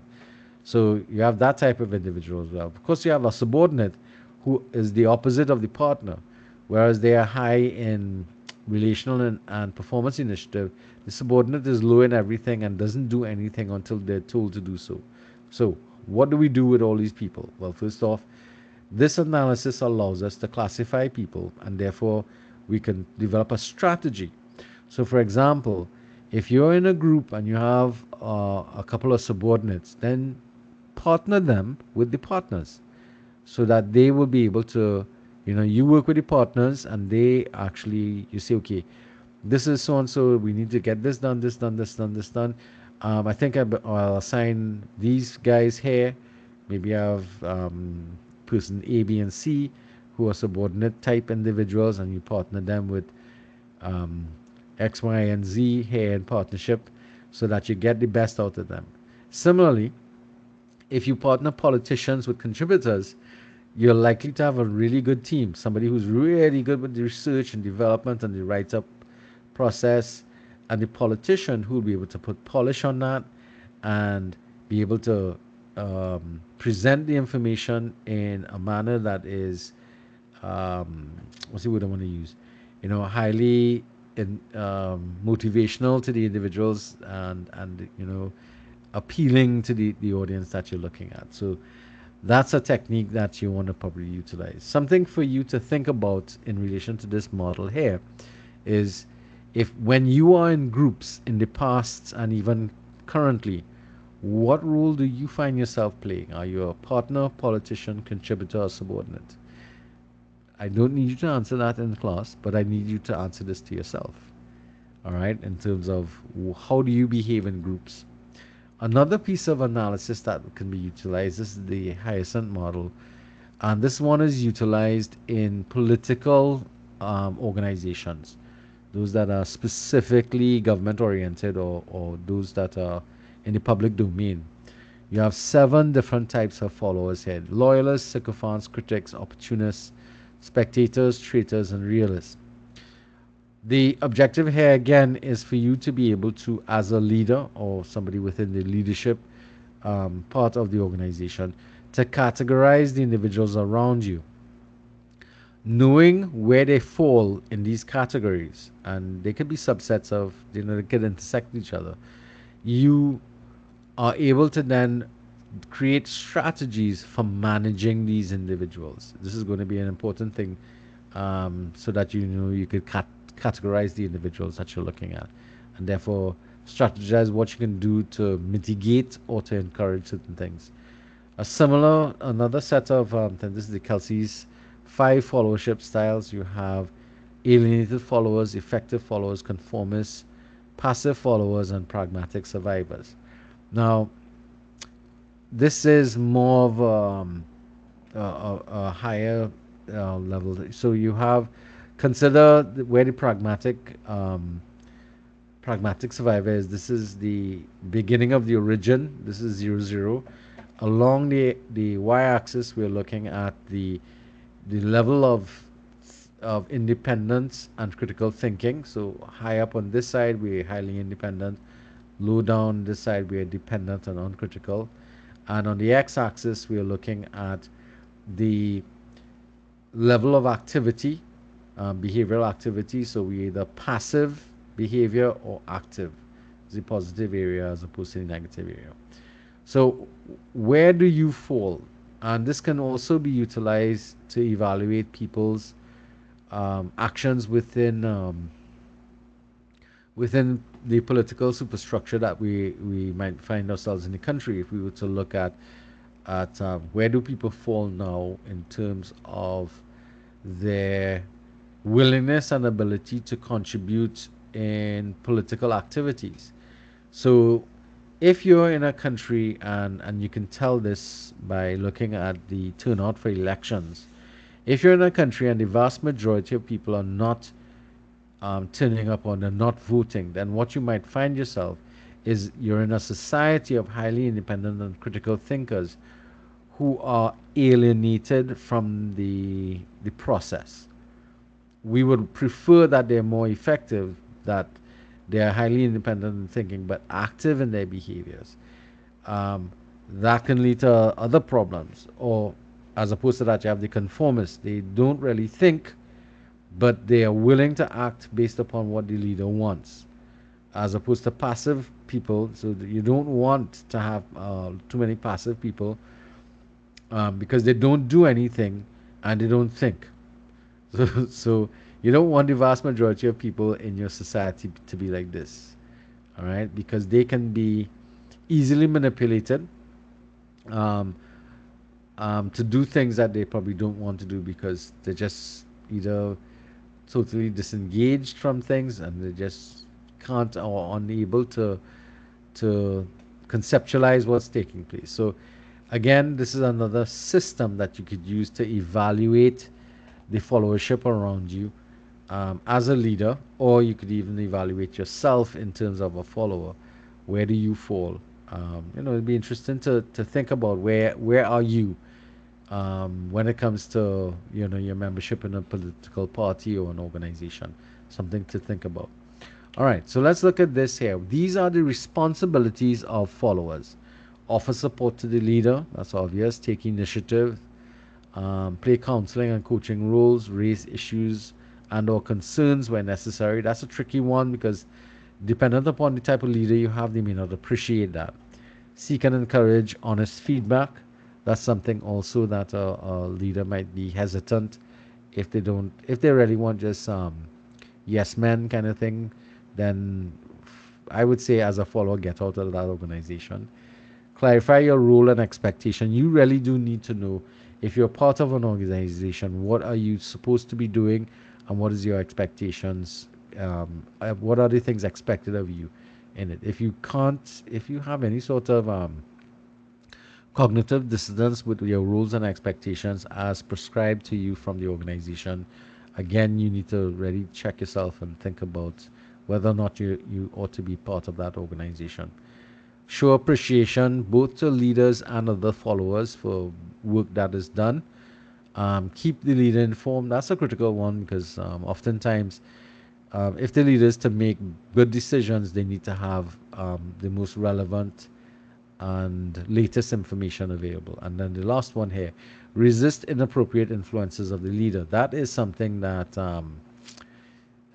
needs to be done in a lot of instances because far too often in the past, and probably as we move, we evaluate leadership around us now, we start to realize that sometimes leaders encourage types of behaviors that are dangerous, not only to followers but to the wider environment and the wider community.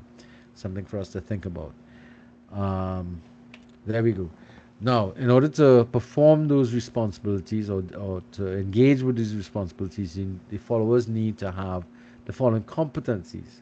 They need to be able to display their loyalty, either physically or in an emotive type of thing, which could be, like flying a flag, wearing a T-shirt that has the logo on, a cap or something, so displaying your loyalty, but also meaning it as well. They need to be able to function in change environments because, again, change is the only constant in life. Things are always going to change. Needs to be able to work well on teams and groups, both large and small teams and groups. They need to be able to think independently and critically if they're going to be functioning as the type of follower we need, the independent thinking, critical thinking individuals who will not just willy-nilly go along with what a leader says, but they will think about it before they engage in any activity and consider integrity of paramount importance in the entire process. So they will have high levels of integrity and try to not try to, they will insist that integrity both for themselves and the leader not be impinged upon. Something that's going to be interesting. Now, if those are the kind of things we're expecting followers to do, then should we use the word follower to describe those people? What other names would you suggest to describe individuals of this nature if you're in an organization? Think. Anybody? I think contributor would be a good synonym. Contributor, right? That's good. Anybody else?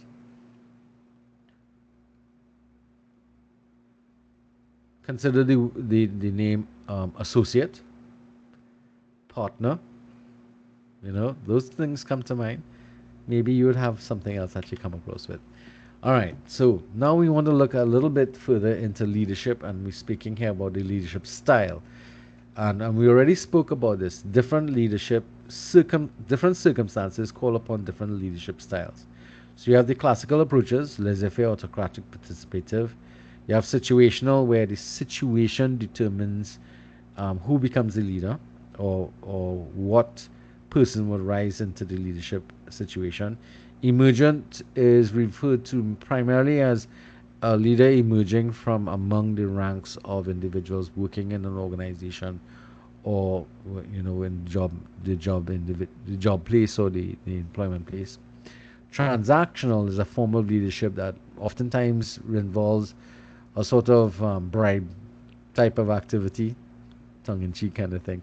A lot of us do this at home. We say, okay, if you do this, you'll get this kind of thing. That's the transactional approach to getting things done.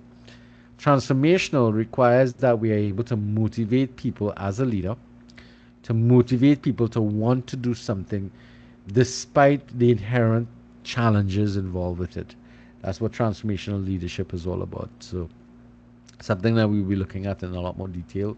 And of course, you have the visionary type of leader or leadership style where they create images of the future that don't exist and encourage and inspire people to want to move towards that. So that visionary type of thing. So think of visionary Musk and the Mars project that he's working on as a visionary type of individual or leader. All right. So that kind of comes to mind to that. So who's the leader? The leader is anybody who's engaging in with other people to accomplish change. Now you notice I'm not defining what change is here, primarily because not all change might be positive, and we'll see that in the future. What are the functions or the purpose of the leader? Of course, we spoke about this before, motivating employees. Good leaders have to attain the organization's goals. They have to ensure that the rules of engagement are adhered to, whatever the rules are that govern the circumstance and situation that you're working under. You follow those rules. You provide continuity and momentum in achieving those goals. So you're not just stops and starts, but there's a flow and continuity and momentum that is maintained, especially if the momentum needs to pick up, if the change is kind of faltering. Embrace and foster change. You can't ask other people to change if you yourself don't change or not willing to embrace change. That your actions will deal with the common good, meaning that whatever we do is good for everybody, including people outside of the organization. That we behave in a socially responsible manner, meaning that whatever we do with our organization and with our personal activities, we are not endangering the community and the world in general. We are civically engaged in the community around us and in the country, and that we display civic responsibility. So that we might need to want to clarify some of the things. We spoke already about social responsibility. That is your personal commitment as a leader to the well-being of the people around you, both within and outside of the organization that you're engaging in activities in the entire country and the world by extension. And whatever we're doing is for the public betterment. We are doing things for everybody's betterment. Civic engagement is the sense of a heightened responsibility we have for the communities that we engage with, be it our work community, our social community, our family community, and the general neighborhood that we're working in. Now, oftentimes when we are leaders in an organization, which might be work oriented, we have a tendency to not engage heavily with other parts of our life, which is the social and family life. And unfortunately, the one that suffers the most is the neighborhood. We kind of we only sleep when we get home. If you think about it, if you spend all day long getting to work, working, you when you come home, all you really do is your dormitory in the place that you live.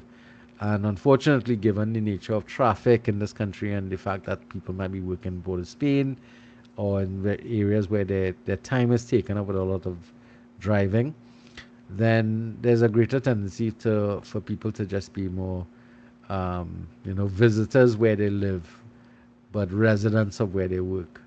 I hope you understand that phenomenon, because we spend the vast majority of our times in cars and in the office, and a small amount of time at our home in our community and engaging with the community. And unfortunately, too, family and your social life suffers a bit from that as well. All right, so some of the things that they talk about here in terms of trying to engage in civic engagement is, participating in voluntary activities. So anybody in this class here is volunteered, does any sort of volunteering, in your Yes, so communities, right? I Sophia, do. what do you engage in? This is This is Daniela. Sorry. Oh, sorry, Daniela. Okay. I, go ahead, Daniela. Oh, well, I volunteer with the Diabetes Association at times, All right, good. and also with the Red Cross Society.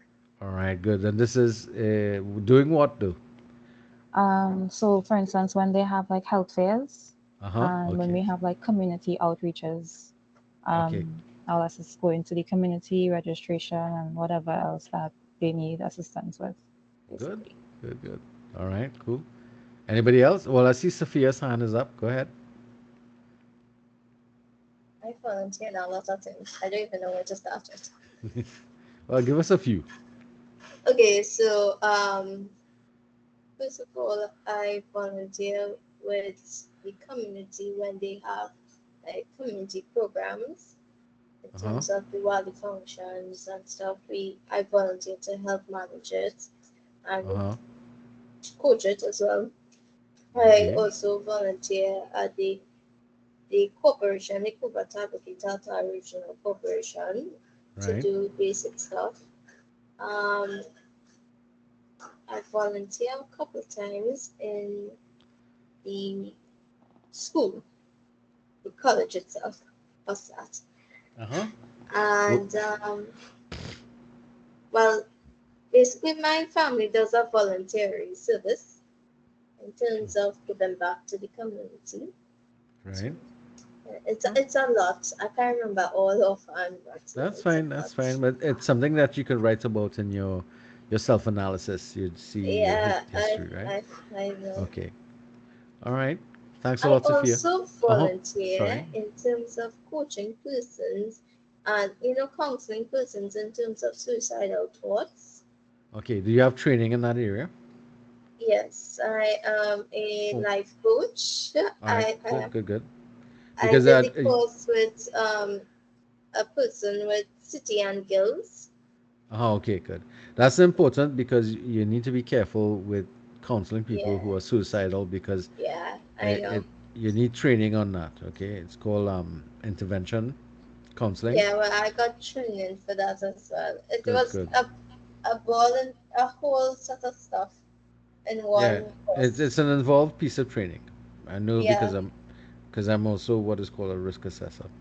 All right, and thanks a lot. persons who got like they say abuse, sexual abuse and stuff. I also, Yes, at you risk. know, All right, so that sounds like a lot of social stuff that you're dealing with yeah, there. it's a All right, lot.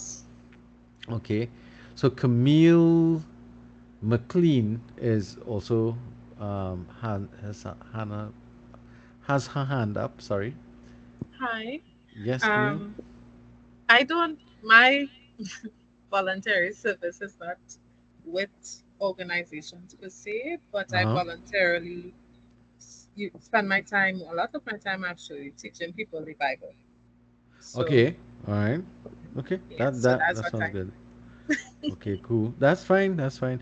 Do you do any sort of activities like engaging with the homeless and stuff like that in your area? actually know. But Oh, before, I spent a couple years teaching the deaf sign language. So some deaf, okay. they can afford to come up to Cascade where the school for the deaf is. A Right. lot of Yes. them live in different parts of the country, like Toko, far Mm-hmm. reaches, Mm-hmm. and maybe their family not able to afford to get them up there. We So would go to their you do a home. reach out program for them as well at some That point? was a couple of years ago, yes. So we Okay. go and teach them sign language and so. All right. Good. That's excellent work. I know sometimes what happens when we talk about getting involved with voluntary activity or social civic engagement activity, we can do it sometimes and then we have to step back because there's a limit to how much we can do, especially because there's not a lot of people doing these things. So therefore, what ends up happening is the same person is called upon oftentimes, pretty often, and that creates a bit of a stress because it's the same people over and over again doing the same thing and being called upon to, and in a lot of instances, using your own resources to do so can create a bit of an issue and drain people. So what we really want to do, I know one of the things that the college is trying to encourage is this concept of participating voluntarily in social activities, not just in the college itself, but outside in your own communities.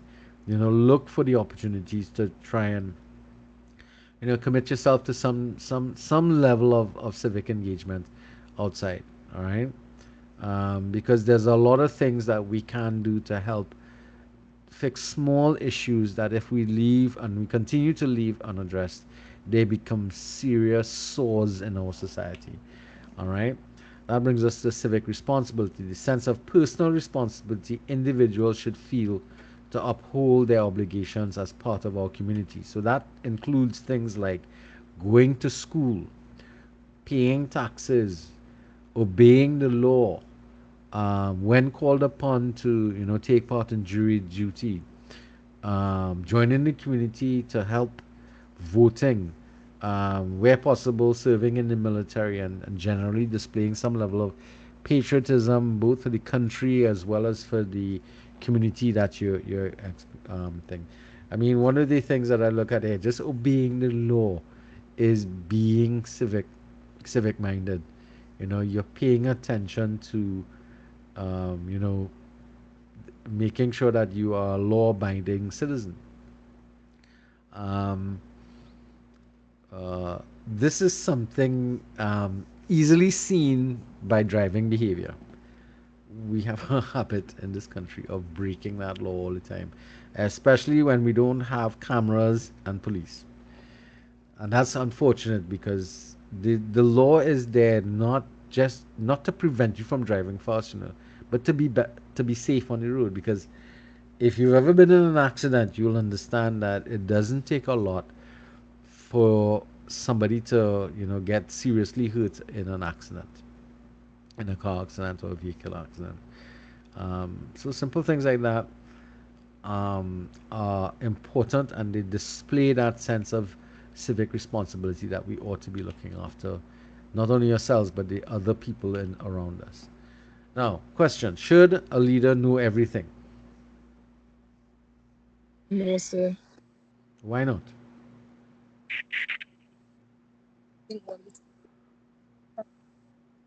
Okay, so Nikisha, you're breaking up again. So I'll take it from there. Camille, McLean, Can a lead, I don't think a leader can know can everything. anybody know everything?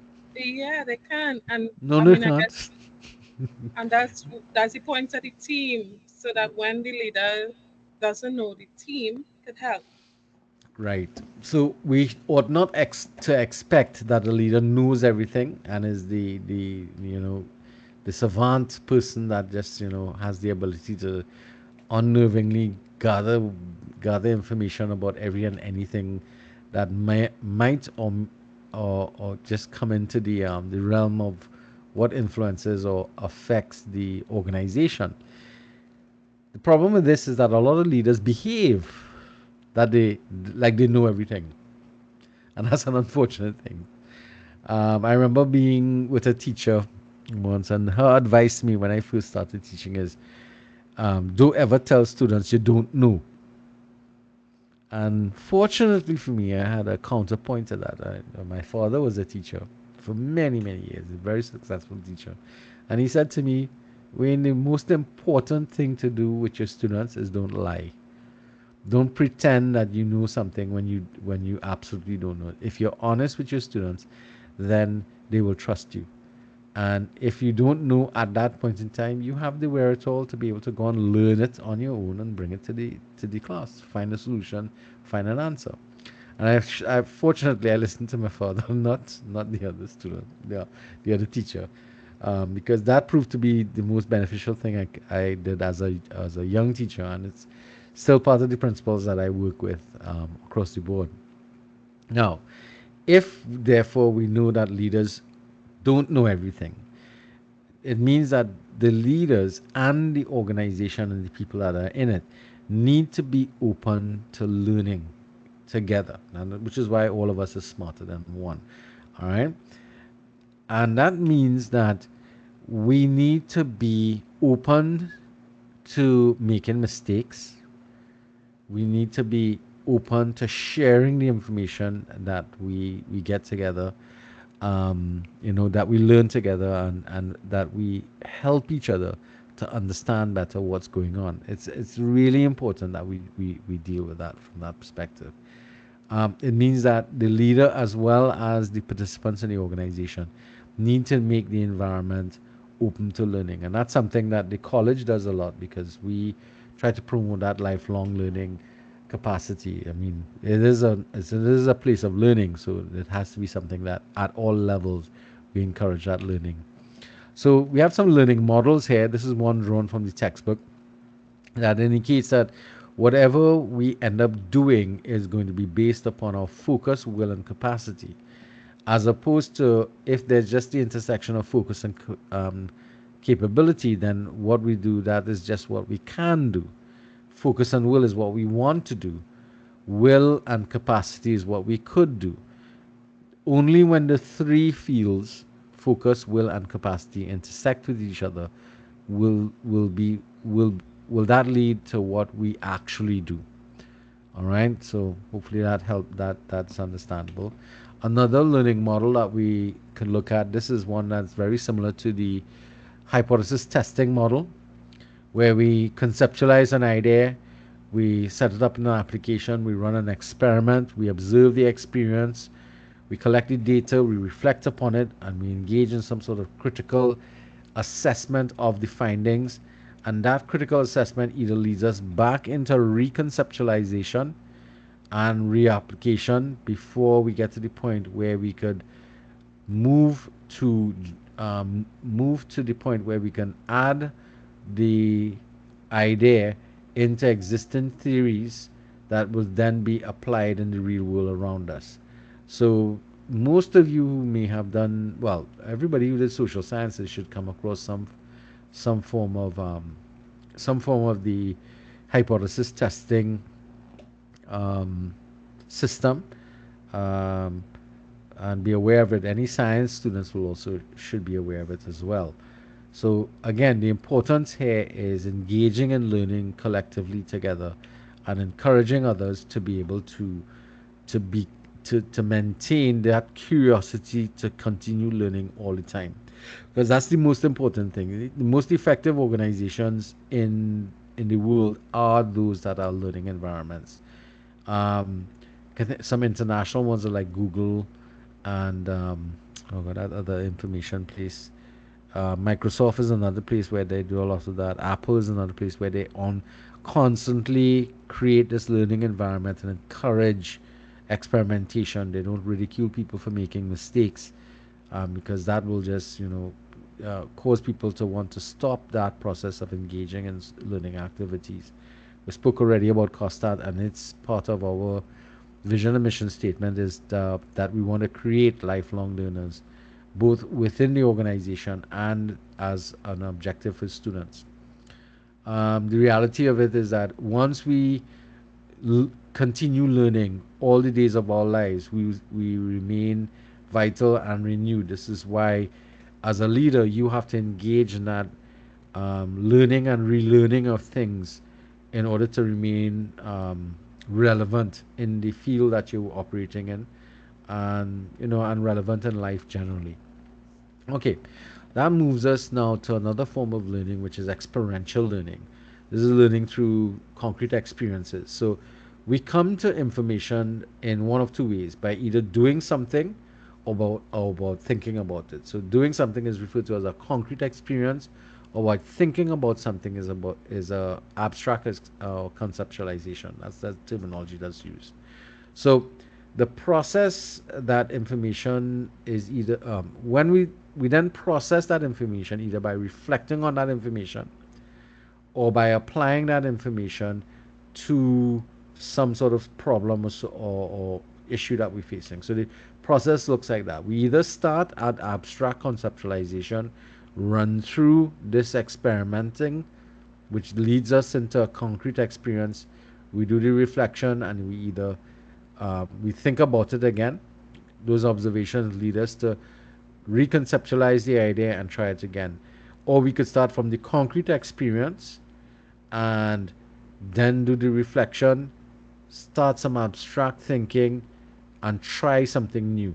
Now, one of the things I can how many of you all have ever tried to learn to play an instrument, like a guitar or the piano or the violin or something along those lines? It starts with an idea, or it could start with trying to do it. Yes, I see Sophia and Wilford. Wilford, wow, a lot of people. So let me just find out what instrument did you want to play? If you could open your mic and let me know. Sophia, He's still fun. steel pan. Okay. Daniela, Wilford. Well, I started taking lessons for piano, but I didn't continue. So, but I'll be as okay. What? Something that you could revisit. Aquila, Durham. When I was younger, I had to go to piano lessons, and I recently not participated. I recently tried to like reteach myself it because I had my books and stuff. All right. Okay. Um, Nakisha.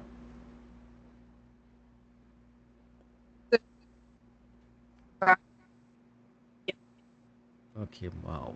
Nakisha, you're breaking up badly. I could barely hear you. Let's try Keelan and see if we can get that. Yes, so I started learning a couple instruments. Well, the keyboard, the guitar, and the steel pan. All right. I Cool. I probably keep up with the guitar the most. All right. Well, it's probably the easiest one to pick up. The least amount of prep. Well, not prep, but the least amount of effort. What type of guitar? Electric, acoustic, what? Acoustic.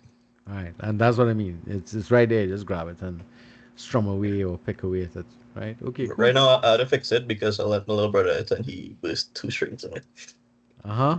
Yeah, All right. What kind of guitar is it? it's Steel it's string, it's a it's like steel string or an yeah, Allen steel string? string. Okay. What brand? It's like A what? as like Oh, okay. All right. So you got strings? no, sir, because the shop I make clothes, so I had to go out to Grande. So Oh, that's where you live, Grant. Oh yeah, that's true. They used to have that music place in San Grande. Quickest place, Mid Center Mall. There's a good place there you could get, or Port of Spain, or Sugarmas, depending yes, on which way you get to. this is when I leave in the house is the problem because I was probably needing help with like on someone's. I hear you. I hear you. Well, yeah, especially with the work from home kind of thing. Daniela, you wanted to add something else? Well, I know Harry Charan had her hand up. Talisha, what instrument Oh, did? no, so sorry, I'll lower the hand. My bad. All right, Talisha, you had your hand up initially. Yes, I used to go piano lessons, but I had Oh, stopped. okay, something for you to revisit because I've always found that the you could the problem is you could think about doing something for a very long time, but until you actually do it, you won't really get the full impact of whether or not you're capable of translating from the thought of doing something to actually doing it. That makes sense? All right. Okay, so I want to so I'm wrapping up this chapter here with you guys, and one of the things I want to draw to your attention is this quotation that comes from the text, the leadership, the exploring leadership. Leadership is a role open to everybody. Leadership is living by a personal set of rules in which you motivate others to do the right thing, be engaged with the world, and to listen to others and their concerns. Leadership is focused on the other person. And I found this quotation to be really and truly the best description of what this leadership model is going to focus on. It is about other people, not about you as the leader. So even if you do end up in situations where you are a leader, the focus of you as the leader is the other person. The focus of the organization is the other person. You are there to facilitate the success of the organization by facilitating the success of other people. All right? And with that in mind, it means that everybody could be a leader. Leadership is not the privilege of a few, but you and I can and should be leaders across the board. All right, guys. So this is the end of this chapter, and it also included part of the preface as well as the course outline. So people are having any questions that they want to ask, anything that they want clarified at this point in time. Anything? Yes, Camille McLean. I wanted to ask for the project. Yeah. Hmm. How long is our presentation? How long should our presentation be? Well, you have a limitation of an hour and a half. So our presentation should last that It time. depends on the chapter and the density of the work that you're dealing with. Some chapters are very, very dense. Like next week, I have a very dense chapter, and it'll take because the chapters I'm dealing with are very much longer than the ones you're dealing with. And the detail we need to go into because I'm laying the foundation of the thing. I might take the whole class to present that chapter next week. Plus, I'm doing it on my own. All Okay. right. So no, generally what I think an hour and a half is the maximum amount of time you ought to take for your chapters. Some chapters will be less time, other chapters will be more based upon the techniques you develop and the strategies that you utilize to present. Okay? Okay. All right. Who's it? Akila Durham, you see your hand up. Yes, sir. I was looking through the course outline and I noticed you said that we would be required to join a students' organization. Could you expand more on that? Well, if you can, um, try and engage. Well, what we're trying to do as your own private efforts to engage in civic activity. One of the things that it's not something I'm going to mark you on. Let's put it that way. But I would encourage you, if you don't currently engage in sort of civic engagement activities, try and find something that you can give some time to meaningfully. Yeah? And it doesn't have to be college related. It could be in your community, in your church.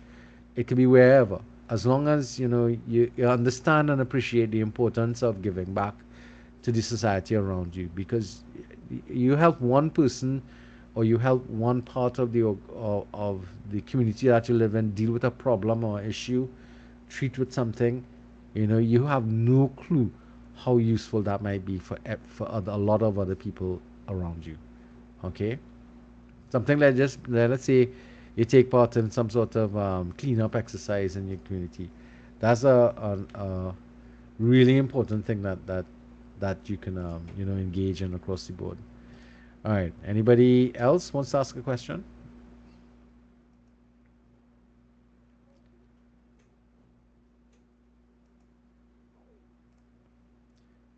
Anybody? Sorry, nobody. All right. Anybody wanted anything classified, clarified, that type of stuff? All right. Let me stop the recording now. All right. And as soon as the